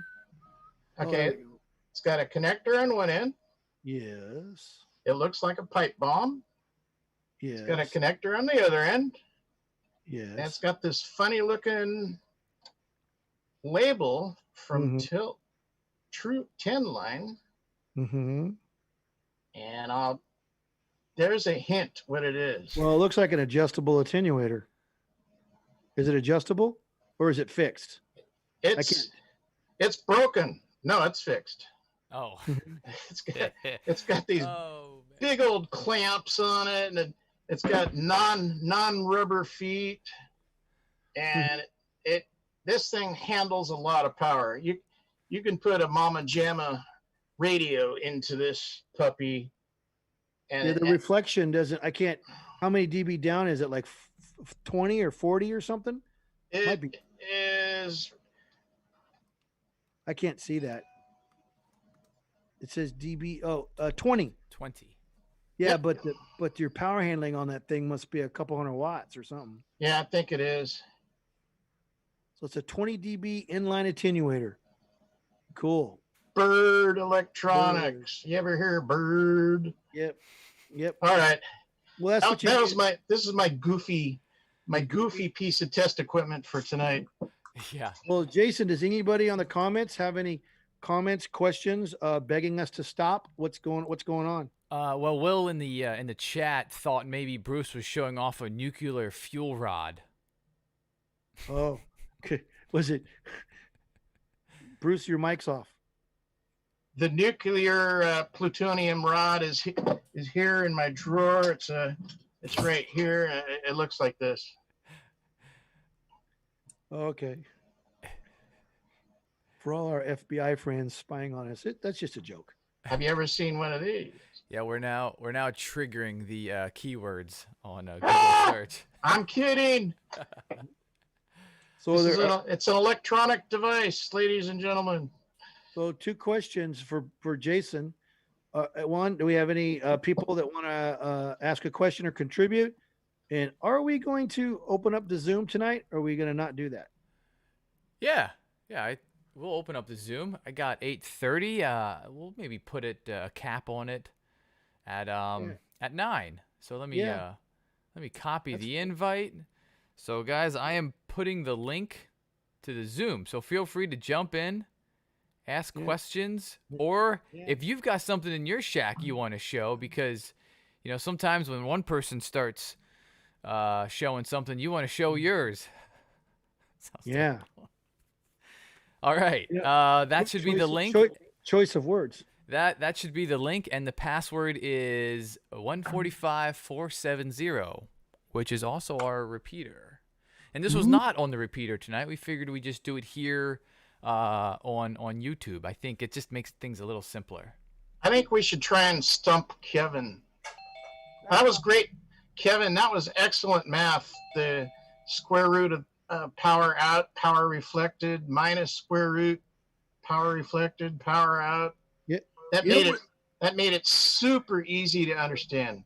Yeah, you know who's got that in their instruction manual, which I was so surprised, is Kenwood.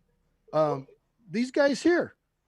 If you look this meter up here that's upside down. Give us a close up of that.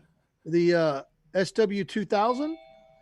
They have a great tutorial, and they actually have a little section that shows you the math, and it's great. And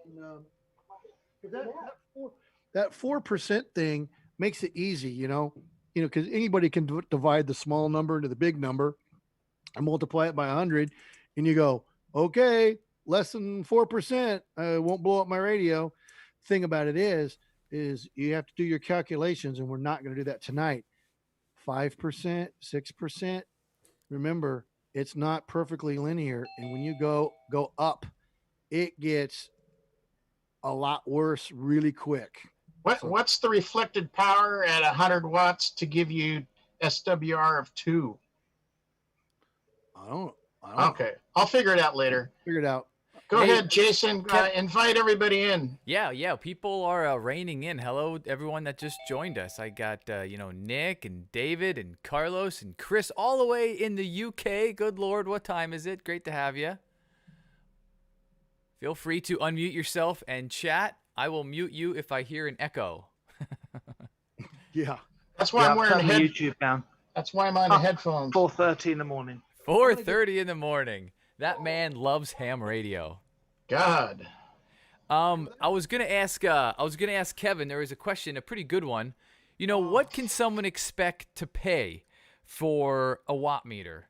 The idea is what about used? What about new? For me, I want to say about $50 can get you a really nice watt meter at a swap. But how about new? Oh yeah, new. Okay, new.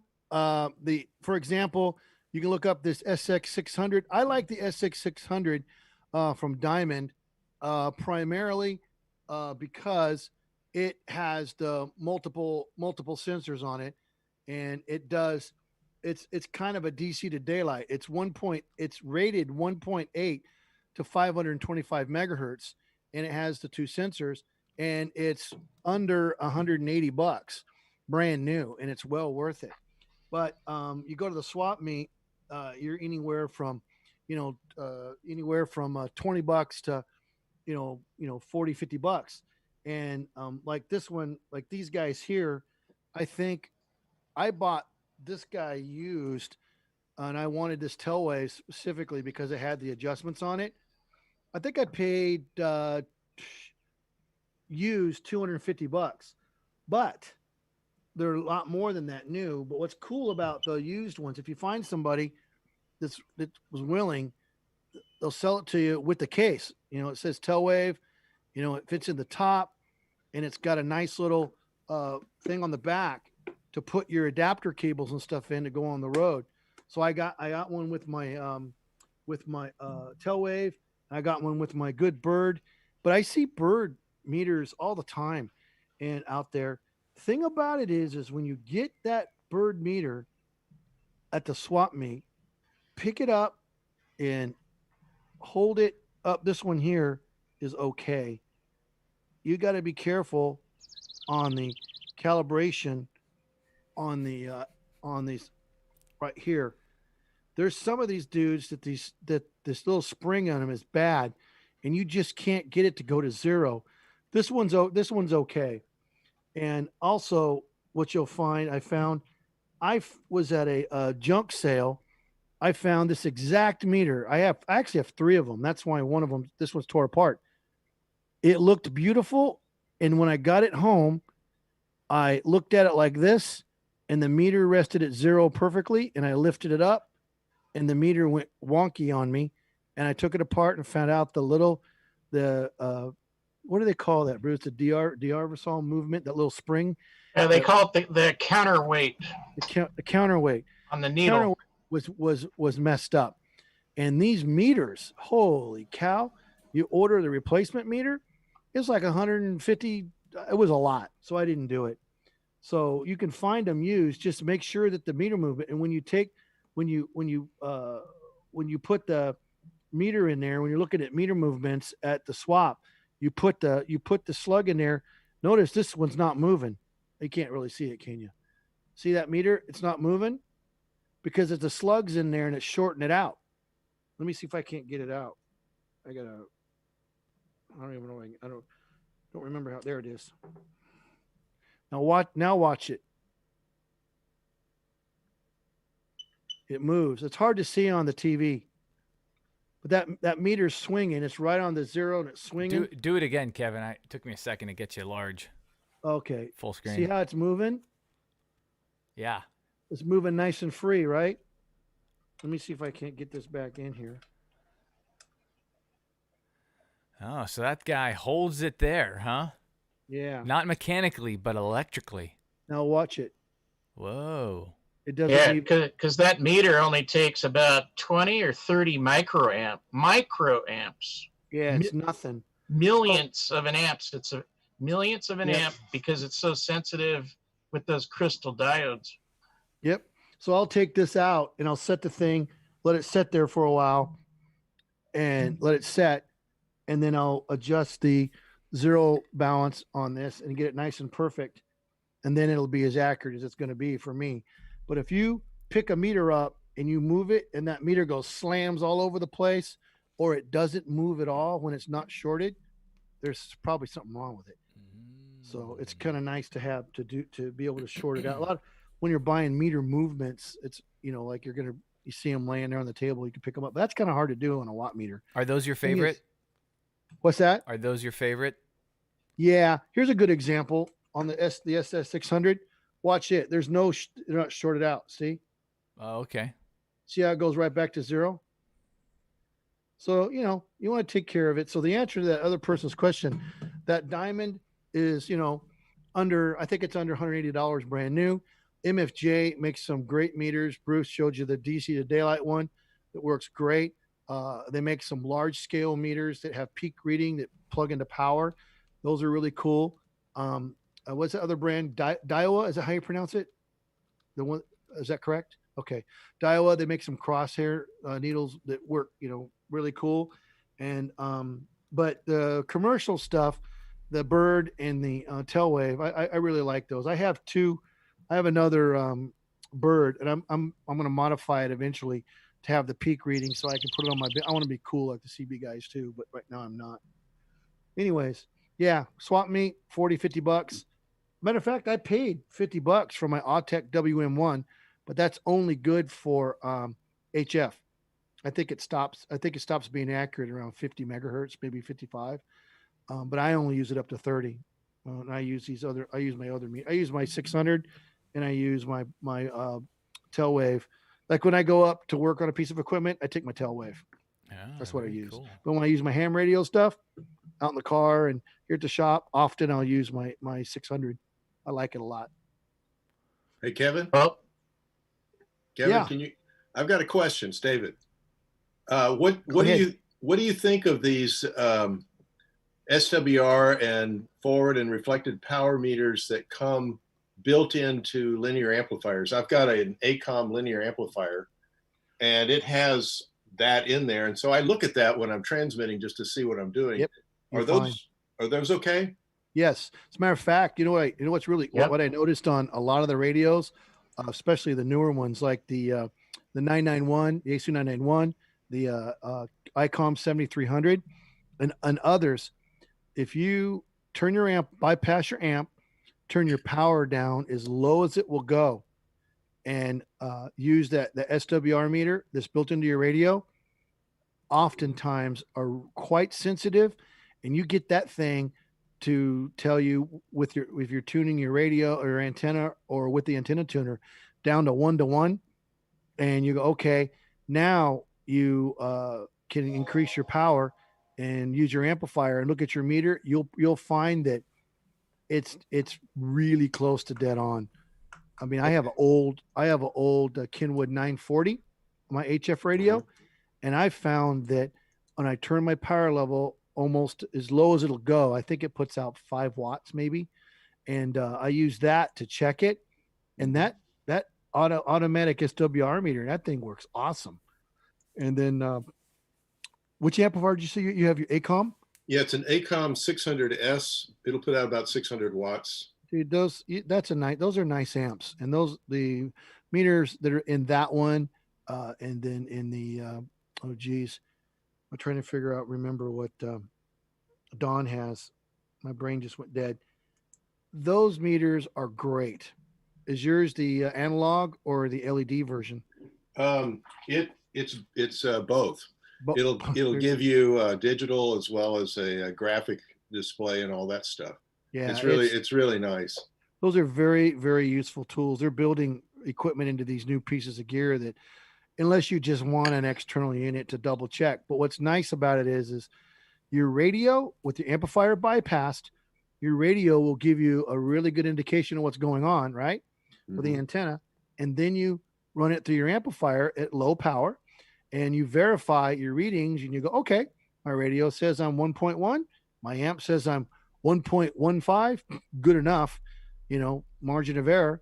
And then you crank the power up, and now your amplifier meter is the last thing before you hit your antenna, and that's the one you look at. There's warning. That's a multimeter. Bruce wants to show us something. I'm not sure what he's doing there. Lift it up higher, Bruce. Is that a Simpson? It's not a 260. Is that a 260? His radio is. Yeah, hold on.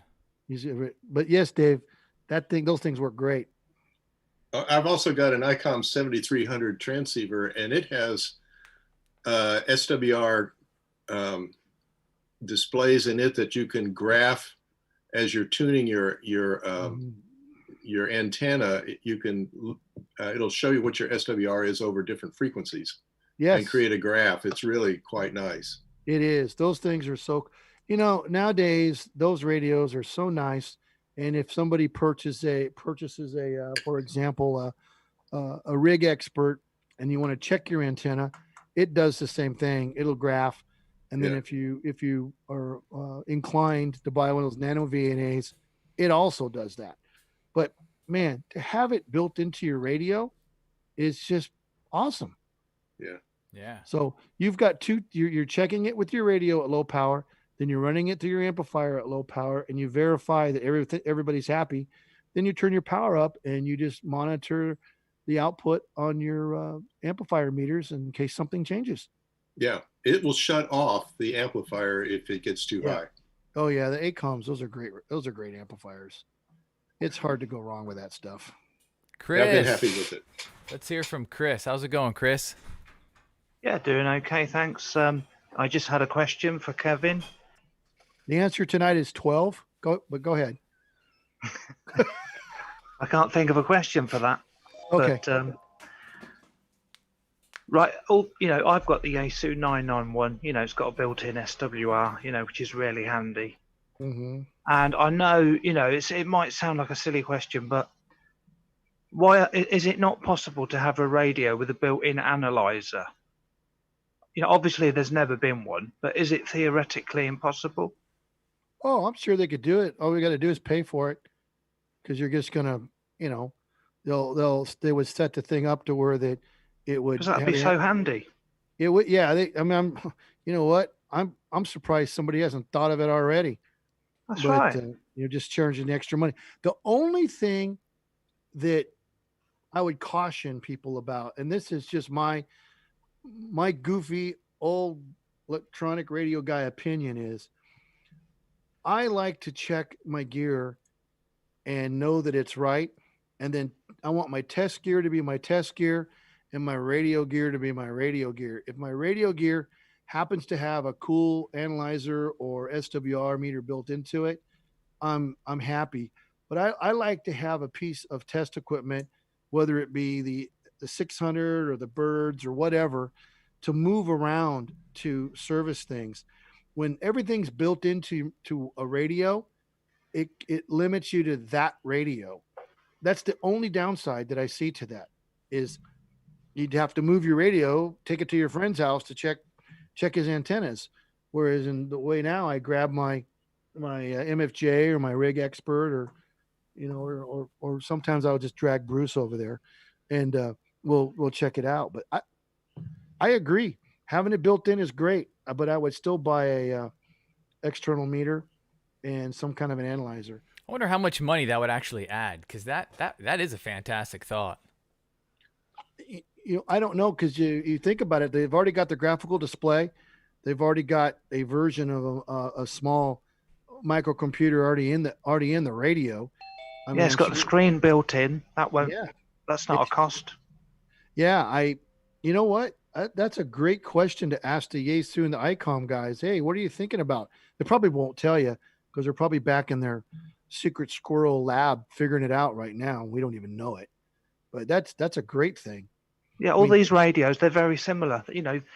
I've got the 991, I've got the 7300. They've both got SWR, but that would man, that would really make it stand out, wouldn't it? It does. The thing I caution all the newer guys that are learning, if you put an amplifier in, always remember that the last thing in the chain that sees the antenna, that's the important piece to be monitoring.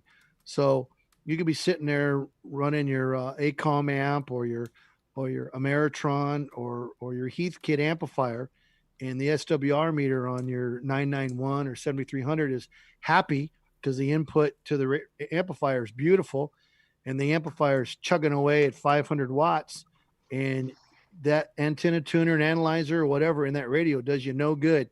You got to be looking at the output of your amplifier in case, a bird or crashes into your antenna or your neighbor cuts it down or something. You want some indication that your antenna. So the meters that Dave was talking about are very, very useful for that. You monitor the amplifier. I'm trying to remember what Don's amp is, because that thing is. What's the other super cool brand? There's ACOM. What's the other one? The Italian, the Alpha. Alpha. Thank you. The Alpha, man, that thing is with the one with the super ceramic tubes in it. That dude has also has a cool set of meters on it, and if anything goes wrong with your antenna, it tells you, like right there. You almost can't. You got to like be not paying attention to miss it.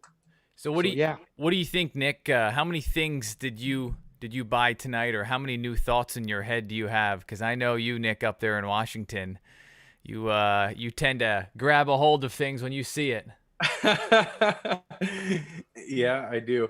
I really liked Bruce's suggestion on the pot resistor, because it's cheap. It's stuff that you might have lying around in the shack, and you can kind of, I like that whole concept of, building things out of essentially nothing, or having nothing to work with. Anybody can go out and spend hundreds of dollars on equipment, but like I don't have a whole lot of great tools. I'm going to pull out.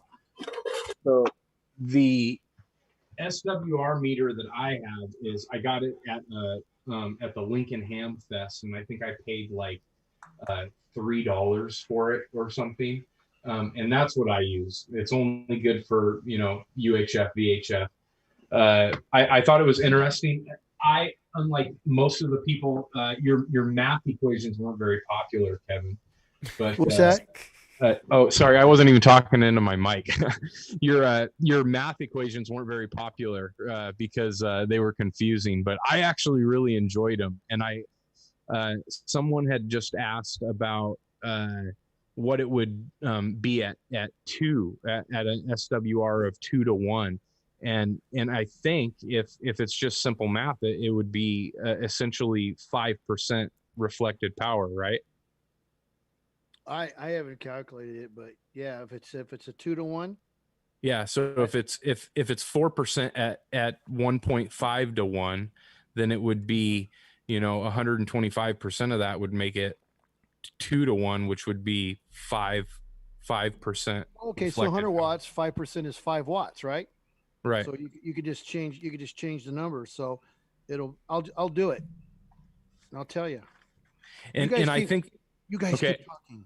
Yeah, I think that's a useful equation, or at least a useful standard for everybody to kind of know, because that 2 to 1 is sort of that cutoff where you go from having something that's acceptable SWR to something that is approaching that's not usable by the radio. I like 1.5 to 1, but that's just me. I like to get it better than 2 to 1. I'm uncomfortable with 2 to 1, but that's just me. I don't know. Ask Bruce. Chris, what are you? Chris, you're freaking me out right now, man. Chris has us behind him, man. That is meta. Go ahead, Bruce. Chris has I see 3 Chris's, 2 Chris's. 1. What do you think? What's your maximum limit? Why don't we do a round table? What's your maximum limit of SWR before you transmit? So I use 2 to 1 for my band edges. So if my antenna is high on the end of 80 meters, and then it dips right in the middle at 3,900 and then goes high again at 3,800. 2-to-1, I stop. I don't transmit if it's higher than 2-to-1. So that's my personal thought. It just why don't we depends. switch it around to everybody? What's your limit of SWR? Like on an HF rig, 100 watts, what will you transmit into? Because sometimes I hear guys saying, I transmit into 10-to-1 and it works, you know, and I just go, I can't take it, you know, tune your antenna. So I use 2-to-1 as my maximum cutoff. That's it. Or lower. Well, I'm guessing that, let's see here. That's weird. I'm guessing if you have a radio within the last handful of years and your SWR is too high, you might get a light flashing, or it just might cut your power and you might not even realize. So that's when maybe either looking at the radio's power meter or having that external power meter would probably will give you a good heads up on what the heck's going on. I was reading the manual on the Yaesu 991, and if I remember correctly, and I've actually seen it do it. I found a little just a jumper lead that was something was shorted out and it wasn't working properly, and it kept reading high SWR. I don't think it'll even transmit above 3-to-1. If the radio sees 3-to-1, it won't let me transmit. I got the answer for you guys. And because this power is logarithmic, it's kind of weird. So if you had a forward power of 100 watts and a reflected power of 5 watts, it's only your SWR is only 1.57. But if you jump up to a reflected power of 10 watts, now your reflected power is 1.9 something. I rounded off to 1.9. It's a little bit higher than 1.9. So 10 watts reflected power, or 10%, is really close to 2-to-1. It's not perfect. All of you mathematicians out there watching and listening, I know it's not perfect, but 1.9 is really close. Because if you take 100 watts and take the square root of that, it's 10. Show your math, Kevin. Show your homework. Yeah. Show my right here. You got to highlight me, man, or I'm not going to show you. You're in the center square. Okay, cool. So I took the 100 watts here, and their square is 10. 10 watts, the square is 3.16, and I did not carry it way out. So it comes out 13.16 divided by 6.84 comes out to a ratio of 1.9. And if I carried these numbers way out here, and I didn't do it, this would be 1.9 something. I did the same thing up here with the same 100 watts, but with 5 watts reflected, because the square root of 5 is actually 2.236. Well, I went 2.23 and I came out with 1.57. So as you go up, 5 watts, 6 watts, 7 watts, 8 watts, 9 watts, 10 watts. 10 watts gets you right on the edge of 2-to-1. And as soon as you get above 10 watts, it just starts getting worse. So, you know, guys, I'm a real advocate of resonant antennas. So, and you'll find that on the HF bands, using just our simple wire antennas, which I like, and because they're cheap, is that you get a bandwidth, gets to like number 14, number 16 wire, make a dipole, put it all up, cut it perfect, blah, blah, blah. You're like about 150 kilohertz bandwidth. And what I did with that, what I say to that is so if I'm at 3.9, I can go to 3.975 and my SWR is 1.5 or less. And I go down to 38.25 and my SWR is 1.5 or less. And the reason I do that for me is because I use an amplifier a lot, and it's unusual on HF for me not to be using 4, 5, 600, 9,000 watts, whatever works. And I don't want my amplifier to struggle. So if I get above 1.5, I'm typically turning my using a different antenna, or I'm turning my tuner on to compensate for it. Because I just want to be careful. That's all. Chris, go ahead.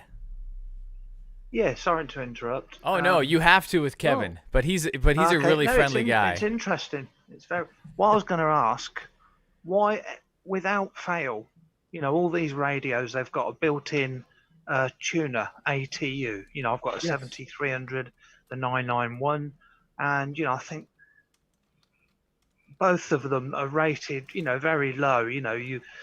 There's a setting in the 7300 to turn it up so it will tune something, in an emergency that's 8 or 10 or something. And the 9918, it's got to be 3, 4, or 5, to tune it. Why are they never as good as something like this, a manual, without fail? What is it? Because they're being cheap? Why are they never as good as a proper dedicated ATU? Physical. Bruce, you want to answer that? My opinion is a tuner takes up too much real estate inside of a radio, so they give you a 3-to-1 tuner, so it'll tune from 1-to-1 to 3-to-1. But after that, the components get too large. The capacitors and the inductors and the coils get too large to fit inside the radio. That's why a 1 kilowatt MFJ Versatuner with the roller inductor is a foot square because it has large, high power components. That's my view. What do you guys think? Why they don't put better tuners in a radio? Heat dissipation. Well, first of all, this is just off the top of my head. Those radios are only 100 watts. Unless you buy a special edition, like some of the Yaesus and a few of the ICOMs are 200 watts, which is not that much greater. So the power handling is not really the issue. It's the physical, Bruce hit the nail on the head. It's the physical size of the components. So you have enough capacitance and enough inductance in there to get that thing to tune past that 3-to-1, because just a 2-to-1 ratio is 100 ohms. You go from 25 ohms to 100 ohms. Well, we're lucky to get 12 ohms to about 200 to 250.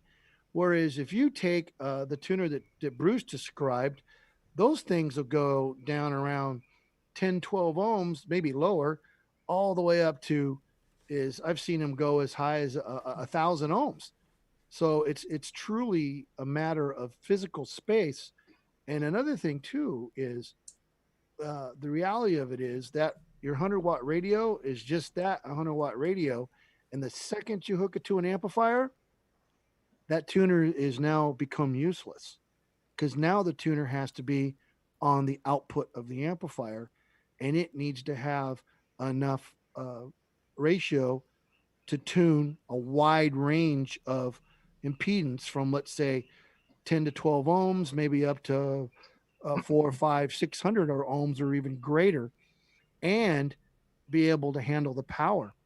So I've literally gone over to other hams' house, and I'm not pointing fingers at anybody because everybody's learning. They had their amp hooked up and didn't understand why the antenna tuner in their radio wasn't fixing the problem when the amp was turned on.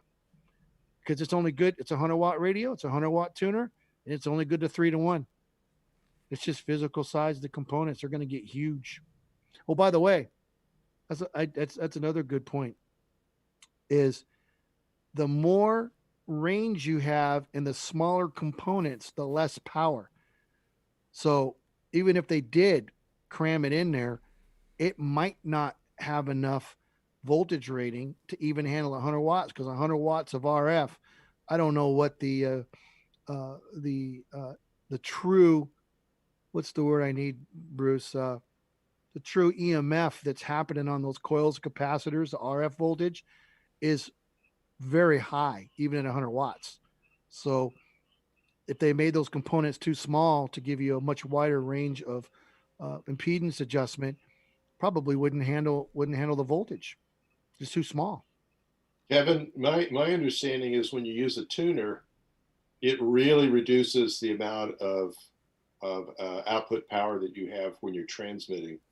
And so if you started out with 100 watts as your ideal output with no reflectance, and you go to a 3-to-1 and you add your tuner in, you're going to be putting out about 25, 30 watts, something like that. It's a huge loss. Oh, it is. Well, it's making all the tuner is doing is in most cases is making your radio or your amplifier happy, because most of our equipment is designed to operate at 50 ohms. So if we have an antenna that's 100 ohms, well, that's 2-to-1. So you got to get that match. So your radio will now generate 100 watts. Well, when maximum power is defined as when the input impedance matches the output impedance. So when they match, you're going to get maximum power transfer. So if your antenna was resonant and you plug it into your radio without a tuner, you're going to get maximum power transfer. Well, if your antenna is out of whack and you put a tuner in there, it's going to match the impedance, and your radio is going to put out 100 watts because the input impedance of the tuner matches the output impedance of the radio. And now it's going to transfer whatever it can to the antenna. And that's a whole nother issue. Your antenna might be the super great radiator at that frequency with a 2-to-1, and you're working the world. You could also have that tuner clamped to your chain link fence, and you matched it, and that particular fence is the worst radiator on the planet. So it's a double whammy. Is the antenna up in the air that you built a good radiator, whether it's matched right exactly 50 ohms or not, and or is it not? And I think most of the time it's and there's a bunch of antennas out there, and I don't want to go down that rabbit hole tonight, but most of you know that if there's antennas out there that when you build them, let's say a loop antenna, for example, at its feed point, it's somewhere around 100, 125 ohms. Well, guys run coax up to it all the time and run it, and they don't worry about it, and they use a tuner, the thing works great. Well, if they built a 1.125 a transformer and wound it and hooked it up, and it brought that 100 ohms down to it's a 2-to-1, 2.1, and Bruce and I made some. It'll take that 100 ohms, bring and match it right to your 50 ohms, or be very, very close. So in that particular example, now the antenna tuner in my radio, if I'm a teeny bit off, will take care of it, and it'll transfer the maximum amount of energy right up to my antenna because I used a transformer and I matched the impedance. So that's very long-winded, isn't it?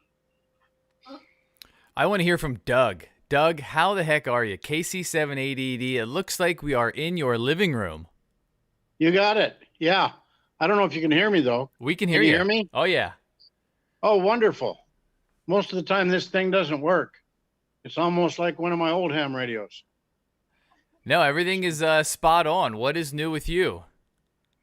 I don't want to talk about it. Okay. It's in my backyard, and it's an antenna, and I can't get it to tune. Oh, shoot.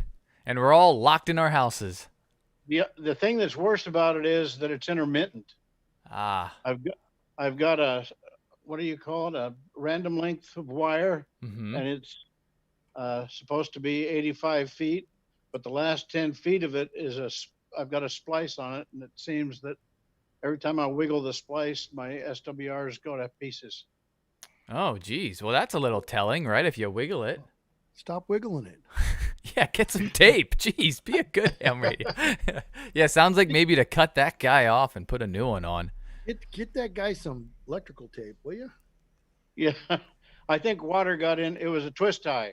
It was holding the two pieces together. Oh, you're not even using connectors. You just jam the coax.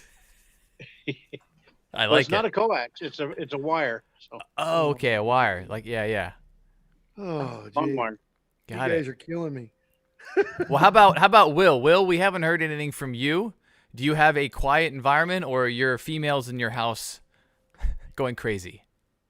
I'll end up on the couch anyway. What is happening, Will? Not much, guys. Been just listening and learning. Yeah, absolutely. Kevin is like the fountain, and it just doesn't dry up. It just has so much knowledge. It just keeps on coming. No, I'm just making stuff up. And Bruce is the real smart guy. I mean, look at all the stuff he's got. Yeah. Actually, who's probably a really smart guy, and he only speaks occasionally, is Chris, because he's smart guys know when to keep their mouth shut. You see, so he's probably the smartest one here. Well, let's see. How many people are watching us, man? Have we bored everybody to death? We're hanging at the 33. You know, so typically about 30 people fall asleep on their keyboards around this time. Does anybody have any questions that want to, or topics they want to throw out there from YouTube land?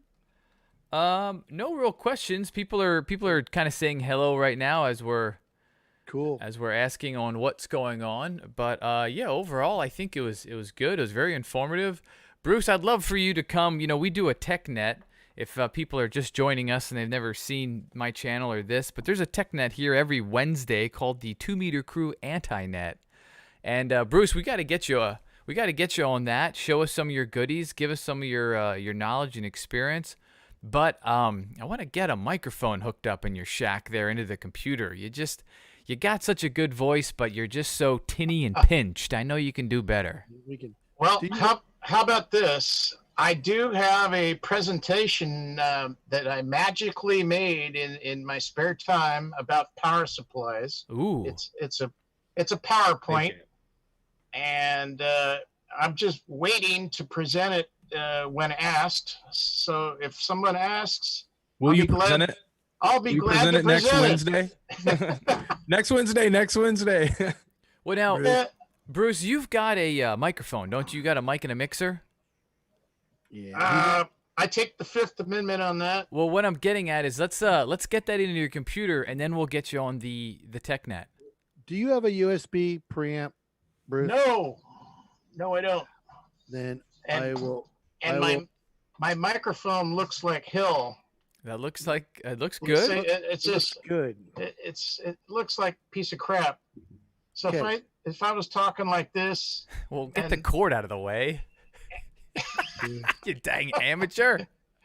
Well, I can't figure out where pin 1, ground, plus and minus go on this connector. Oh, you're showing the XLR there. Okay. Yeah. So, you know, he's lying. But I do have a PowerPoint, and I'd love to present something on power supplies, both tubes, transistors, solid state, switching, the whole bit, just an overview, and even, let me reach, and even how to make one of these out of an ATX.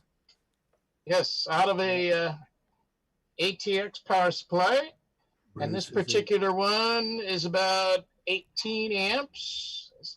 Pretty good. I've got 2 of those. That are ready to be modified. Oh well, I know how to do it. You drill. Well, I'm not going to give away my talk, but you mount a power switch on it, and some of these you buy at the store. Banana plugs, and then you plug that into the wall, and then you've got 20 amps on the cheap.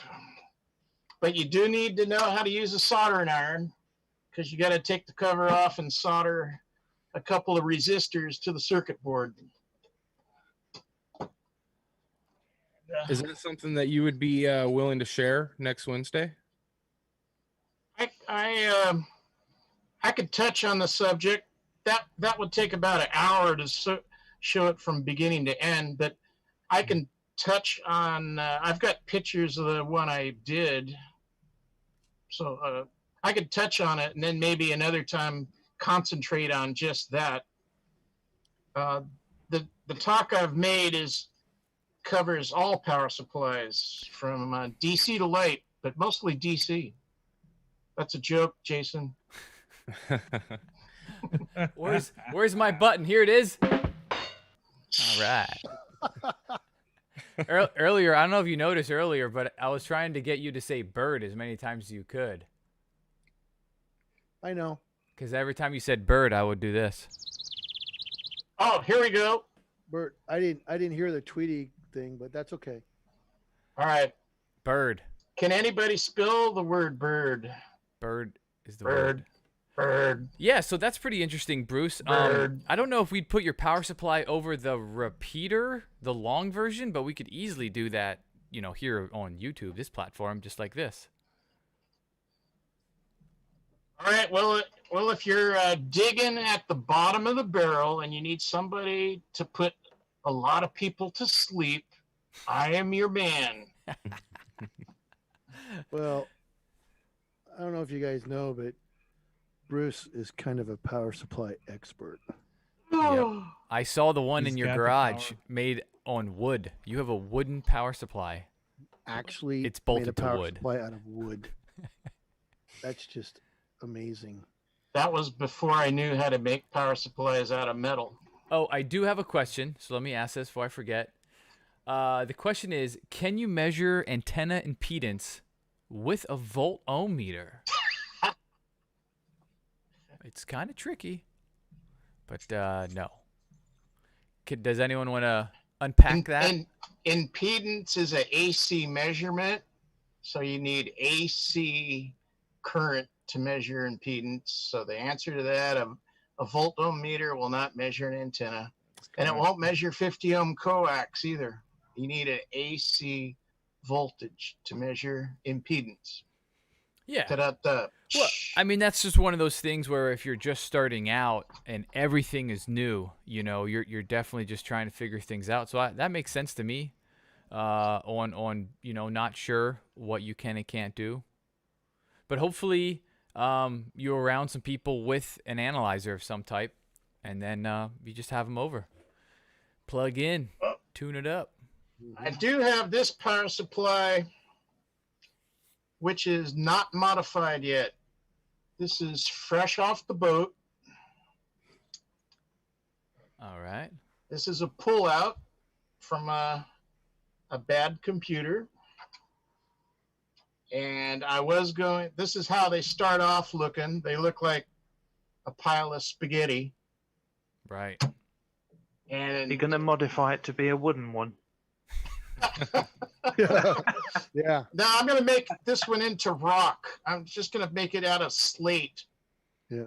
I've been laughing about that ever since Jason said about the wood. I mean, I think it's a good idea. If anyone's thinking of doesn't know what they're doing, don't start with a metal case. You short it all out. If you can make a wooden one, then progress to metal. Oh God! If I showed you the picture of my wooden one, it's totally embarrassing. Well, that's how you should start, Bruce. But you can also let people know your age when you built it. Okay. It's built on a pine board, and it's all. It's I have all one of those too. It's all out in the open, and Yep. it's got hazardous voltages on it. It'll kill you if you touch the wrong spot. But I just built it as a prototype to see if the concept worked, and it's a 30 amp, 12 volt supply, and it's on a piece of wood. That would be hilarious. He does that, and we'll all bring out our first. So, I built a power supply on a pine board almost 40 years ago, and I still have it. It's sitting out there in the shop. It's normally sitting on the shelf right behind me, Dave, but I moved it. That's did you somehow get into Dave's house? No, we're not going to talk about that. Yeah, Dave, I have the key to Dave's house. Yes. Because what's interesting is it looks similar but yet different. There's Is different that things a going on. Marantz tuner on the bookshelf? Is that Marantz? Yeah, I restored that yesterday. It's a Pioneer. I love I forgot. I love the brushed aluminum front panels. I hate these new style black anodized panels. Yuck, I can't read them. But I love the old brushed aluminum bright panels. Heathkit, Pioneer, JVC, Marantz, all those. Yeah, that's from like 1972. Cool. That's what I liked it I so like much. that. I got one exactly like it because they're just so cool. I don't want to. So Yes. here's the deal. I have a USB pre. It's a Tascam USB 122. So look up see if we can still get some drivers for it. And sometime between now and later, Tascam USB 122, and it has the balance line input, blah blah blah, and we should be able to get the output of your mixer into your computer, your confuser, and then you too will sound as good as Jason and Nick. Yes, with your cool microphone. And then if you're using that, then what we could do is take the output. Like I'm listening to you guys on a powered speaker. I have a little Galaxy Audio powered speaker. You guys sound awesome.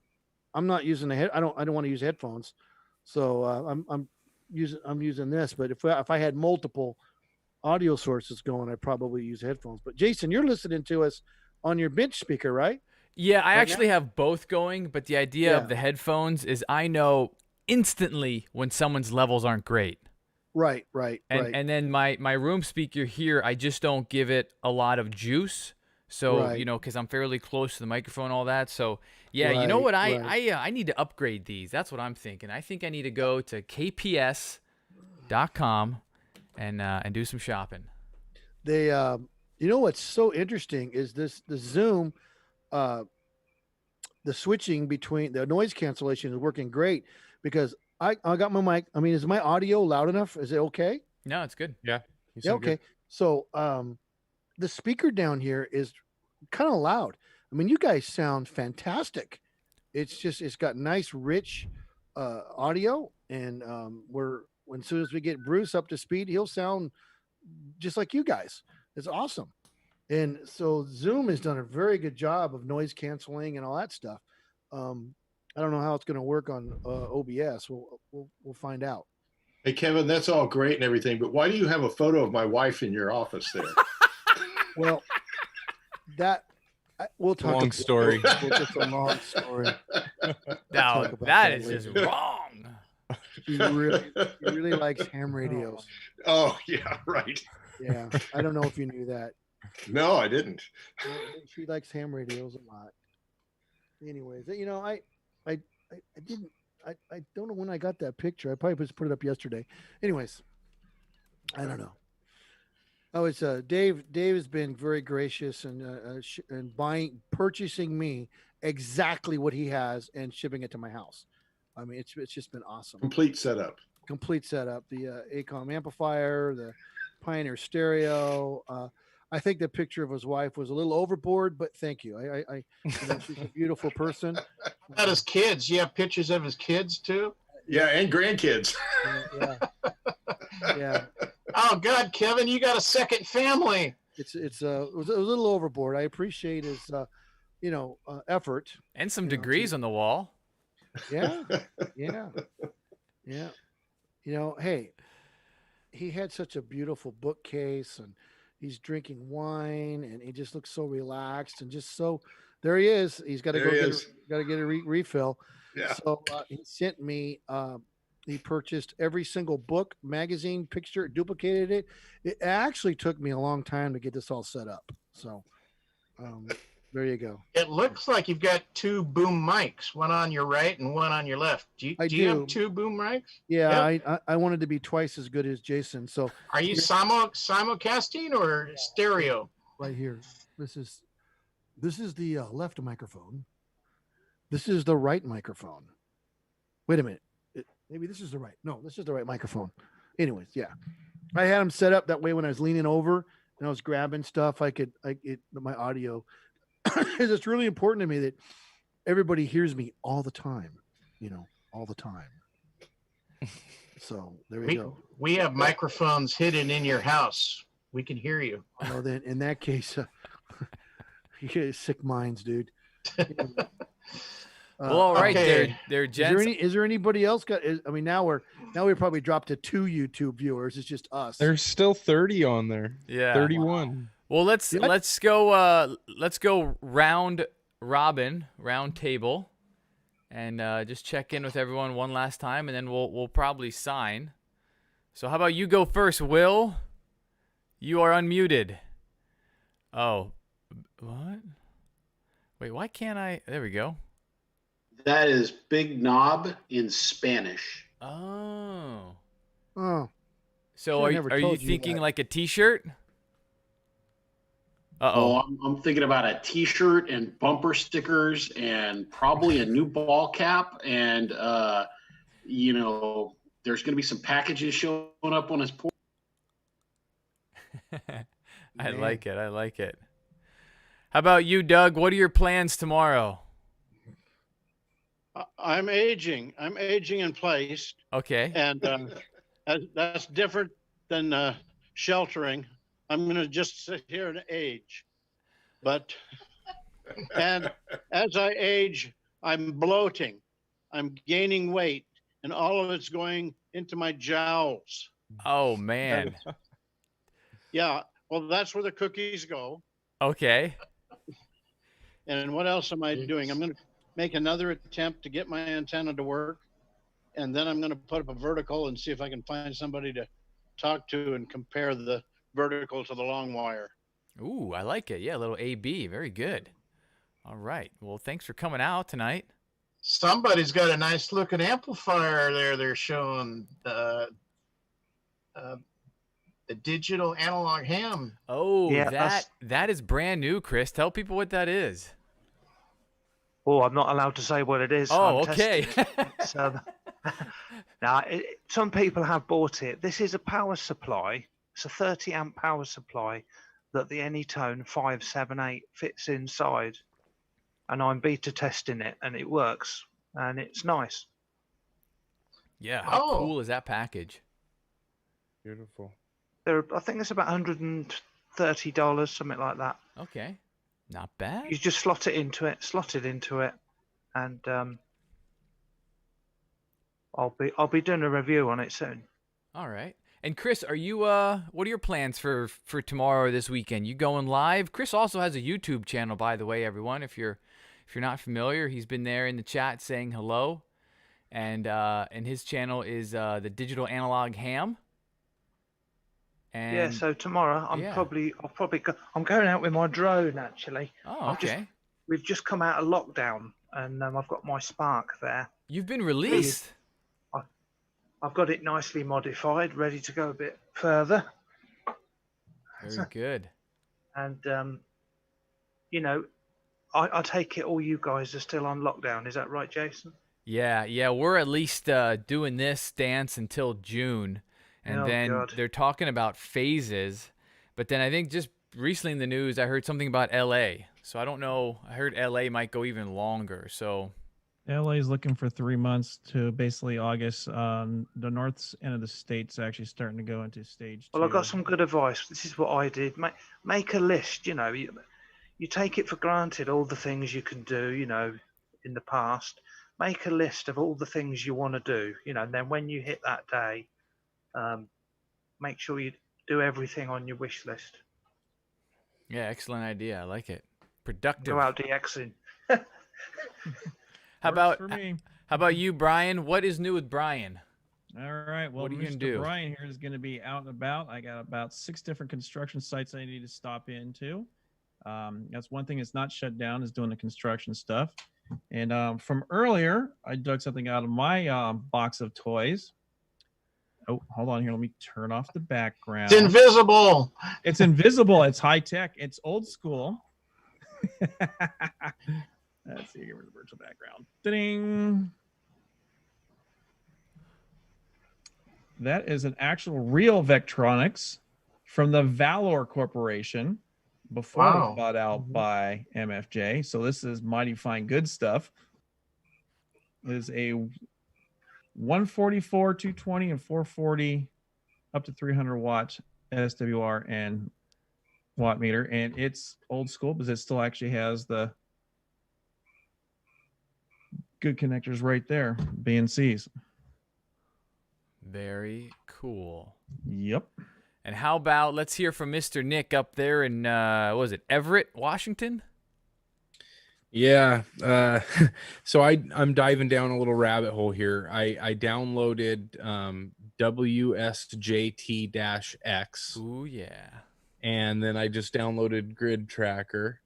And I've got my radio connected, and I'm going to learn about some digital modes here. I don't know what to do from this point, but there's a lot of information online on it about doing this, and I never thought this was an avenue I was going to go down, but it's presented itself. It's all open source technology, so that's cool. Because like Kevin had said earlier, I too share the cheap gene. I don't like to go out and spend money on things that I can either do or make myself, and this was just kind of a free little rabbit hole in ham radio to dive into. So that's what I'll be consuming probably my entire weekend with, and I'll let you guys know next week how I come out the other end. Very cool. Yeah, that's a fun mode. I mean, I've just kind of scratched the surface a little bit, but it's fascinating how far you can get out there. You know, it's almost experimental for your equipment, for your antenna, and then who else is out there? You know, I mean, you're not doing much of a QSO, but you are grabbing call signs, and it's really neat when you can see that on a map, such as the Grid Tracker, or if you start running a log. A lot of times QRZ can show you a really neat page of all the countries, names, what have you. So excellent. Yep. All right, so let's say, how about you, David? We got you front and center. You can do any reading? Yeah, I've been doing a lot of reading. And I've actually been brushing up on Morse code, doing a lot of that. And just to show you this, I don't hope you can see it. This is a 1950s vintage, genuine, authentic, official Boy Scout Morse code set. And I used to have one identical to it. And my brother found one. It's in mint condition, both of them.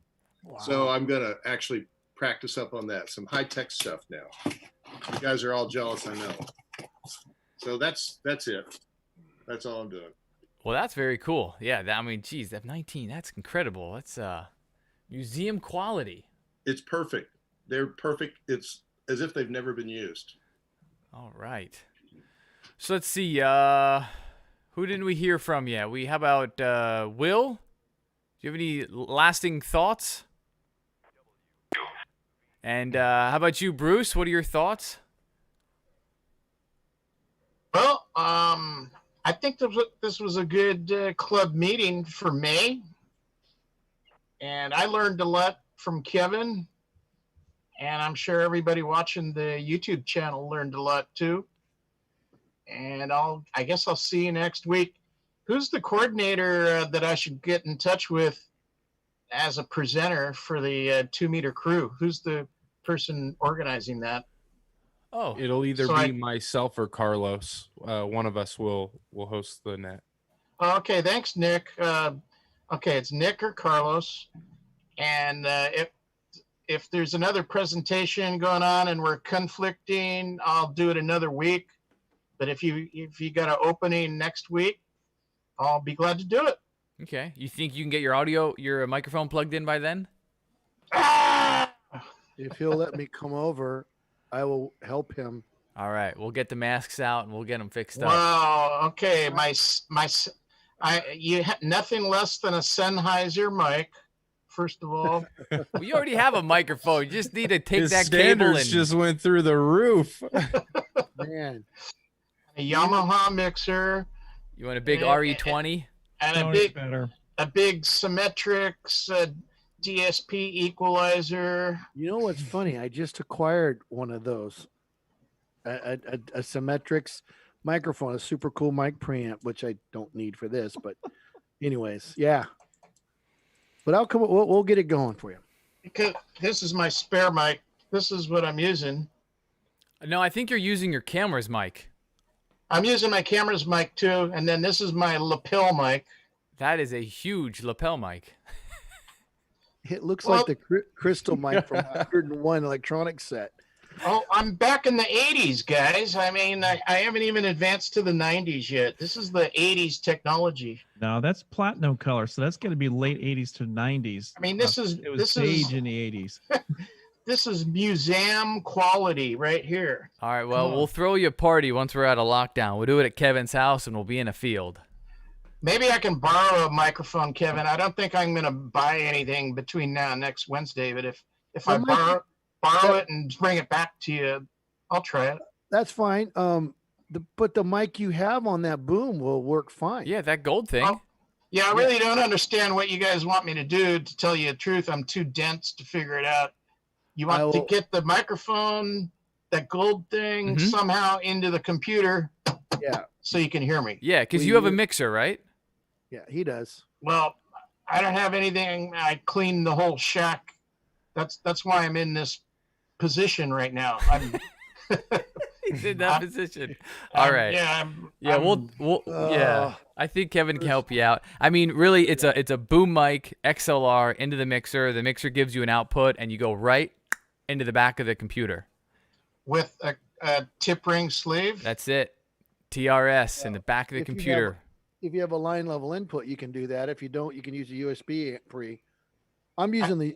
I'd rather use the USB solution because every time I plug in to the microphone in on the computer, I get AC home. Oh, need the that's isolator transformer. That's what the 10 transformers we just ordered today are for, Jason. 1-to-1, 600 ohm. Isolation transformer. I only have 3 isolation transformers here currently. Audio isolation transformers. Oh, I own none of those. We'll go over. We'll have to do on the 2-meter crew. I think would be a good time to do it. Is do an actual. Maybe Jason and I can do it together. You know, because that way we can show everybody what it's going on. I just I'm working at a. I apologize for it earlier. It has been so hard to figure out how to get some stuff into the warehouse that meets the needs of what everybody wants and get it to them in a timely manner. I mean, this thing we're going through right now is just made communication with some of the manufacturers difficult, to say the least. Yeah, everything does seem to be just extra slow, Yeah. no matter what you order. And then, heaven forbid, you might want something that is currently being used for all these remote sessions. You know, I was already set up for the most part. It's like running through Jello, you know? Yeah. Trying to, can you please? Anyways, yeah, my mixer so I could do this stuff here, you know. It's been on up until tonight. It's been out on loan for almost 2 months. You know, every somebody needs it. The microphones, my USB pre, everything. Yeah. We couldn't get a capture card to save somebody's life a month ago. Everybody was out. I mean, we just couldn't get them. So, Kevin, what are your final thoughts on this evening, or plans? It was great. I'm really I'm pleased and humbled that so many people actually want to tune in and listen to me babble. So I hope that it was helpful to somebody. And tomorrow I'm going to get up very early at 3:00, and I'm going to take an individual a ride. They have a procedure. They're actually San Francisco is going to start letting people back into their hospital to do the procedures they need. So he has one scheduled. So I'm dropping him off at 5 a.m. to get his procedure done. Wow, that's I'll early. come back home and then got some normal stuff to do. And I think Saturday do some ham radio stuff. I think I'm going to be helping Dean over in here in Fairfield work with his one of his wire antennas so he can get his HF thing going. Anyways, that's what we could talk about that later. Bruce, think about this. Okay. An in-fed half wavelength long wire antenna. Why would you feed it with a 9-to-1 balun? Because the impedance is so high on 40 meters. Right. So it's 120 feet long. It's 128, but your impedance on the multiple bands on the ham bands is going to average around 2,500 ohms. So, yeah.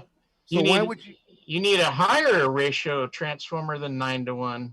So why are so many people being told to use those 9-to-1s when a 49-to-1 brings it right down to 50 ohms? I don't understand that. What's 49 times 50 ohms? That's like 2,500, Yeah, something like that. really close. I made one. I have it out there. We Yeah. used it I on can't field do day. that in my head, but 49 times 50 ohms, just below, but It's just below 2,400. 2450, which is right on the money for the Okay. input impedance. So why are these people doing 9-to-1s or in the book? And some of these guys are selling them that way. And I'm like, well, at 9-to-1, you're still at like 250 ohms, which puts you in the range of your, by the way, back to Chris's comments about the internal tuners, that puts you in the range of those internal tuners. So you push the button, boom, you can operate on 80, 40, 20, 15 on that 120 something foot piece of wire. No, if you got it set up right, it'll tune that. But why wouldn't you use 49-to-1 and get it down to 50 ohms? I don't know. I agree. Well, we'll have to talk more about that soon. Yeah, we'll do something. Well, all right then. Yep. The longer the wire, the higher the impedance, because the inductance goes higher. The shorter the wire, the lower the impedance, and the capacitance goes higher. Yep. Well said. Man, We'll figure it out. good We'll stuff. we'll do a thing. Yeah, we could definitely talk. Oh, look, my Windows. This happens occasionally. I'm still using a free Windows, so it's actually saying activate Windows. Windows 10 is great. You don't got to pay for it. I mean, you get that, but whatever.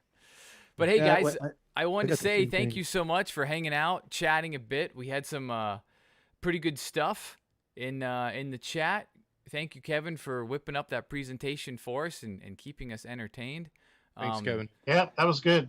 This is the monthly meeting for the club, so hopefully we're together in June, but obviously we don't know that.